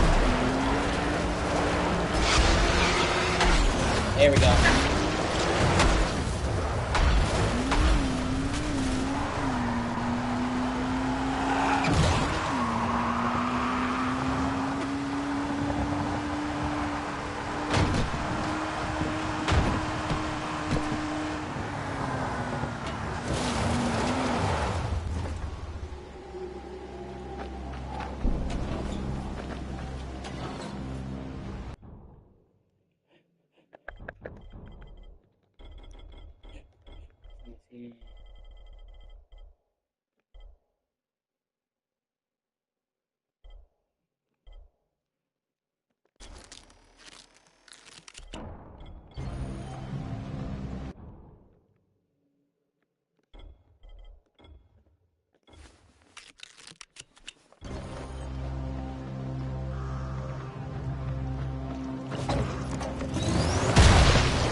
See.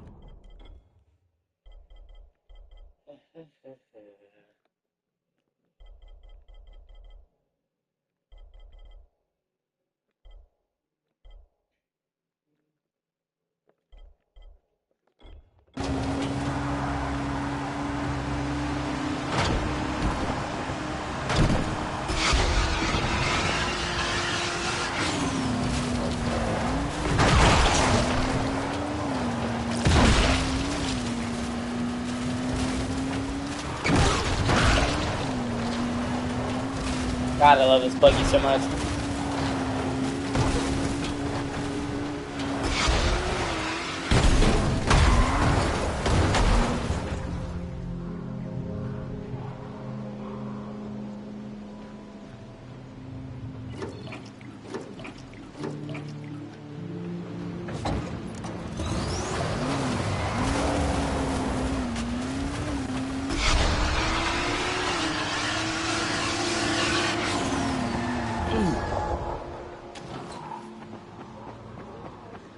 Here we go. Best place to find a bunch of screws.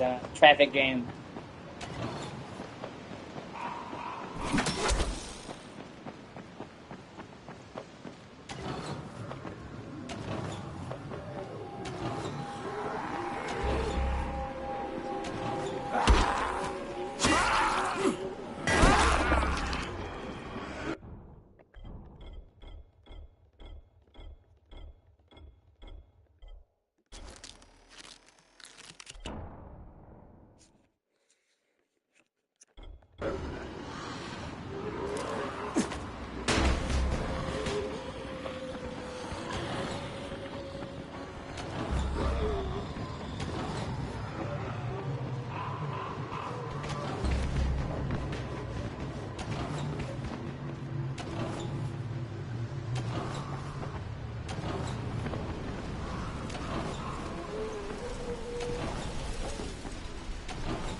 Damn it.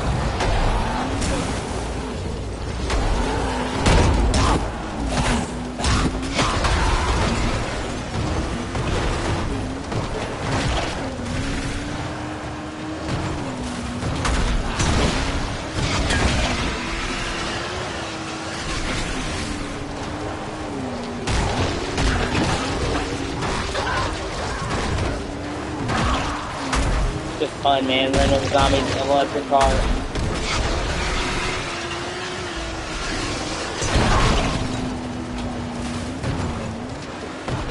Hey, anyone want to trade? In a couple of minutes I'll be packing my toys and heading out and you won't find me alive. Move, people, move!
Oh, yeah.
So close to being able to get to the level 5 parts.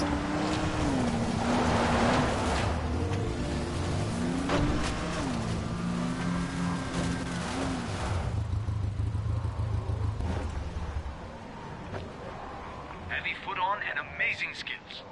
Is that you I'm talking about?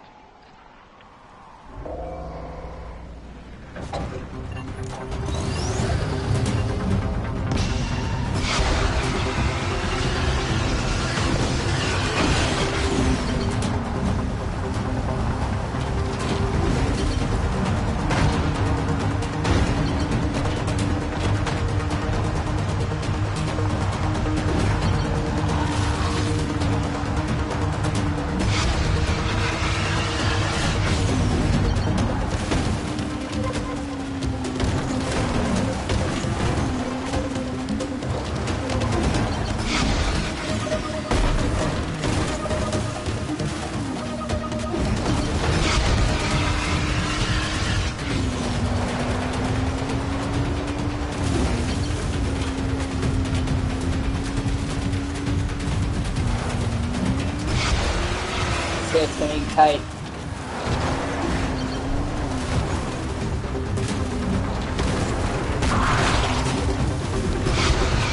Yeah, baby!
There's something that never gets old about plowing through tons of zombies at once, man.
Heavy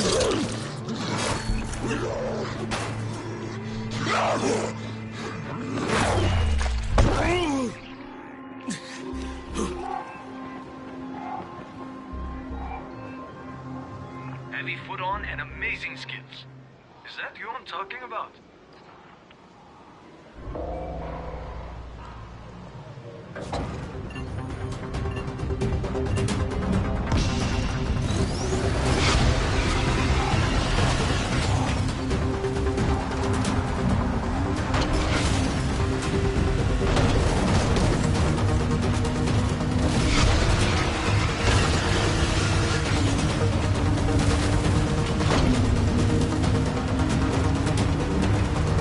Ah, shit.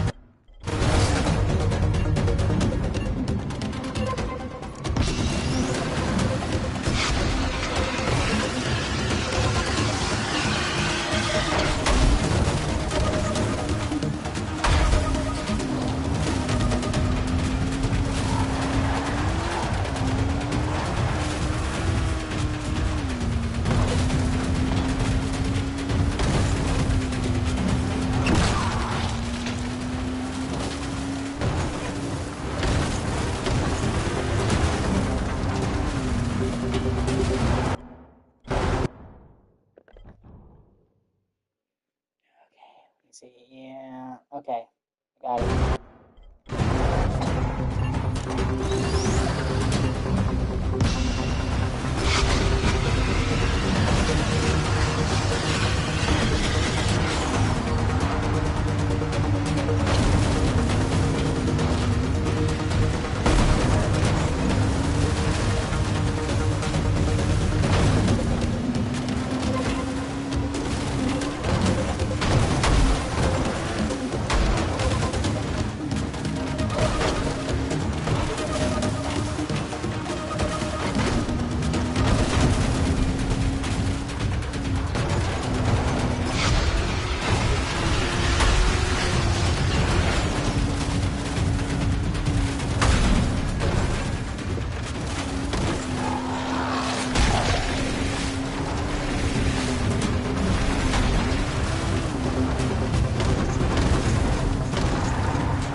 Oh, shit.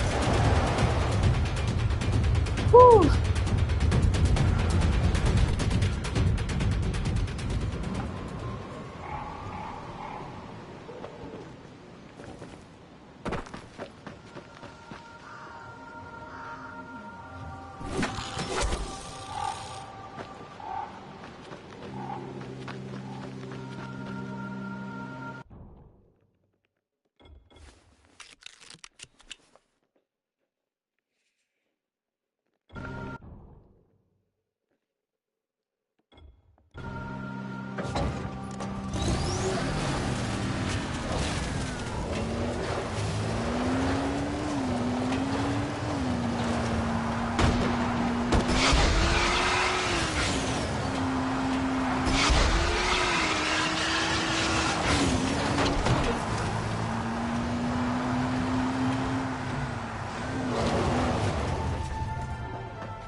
can choose your own way to reach all the checkpoints. Just don't stop, ever. You should be fine. And perhaps...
God, I love this fucking buggy so much.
Fuck yeah, baby.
Fuck yeah.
Oh, he's really starting to come along, baby! Oh, hell yeah!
Alright, I'll be back. I'm going to end this part here. Thank you for watching. I appreciate you.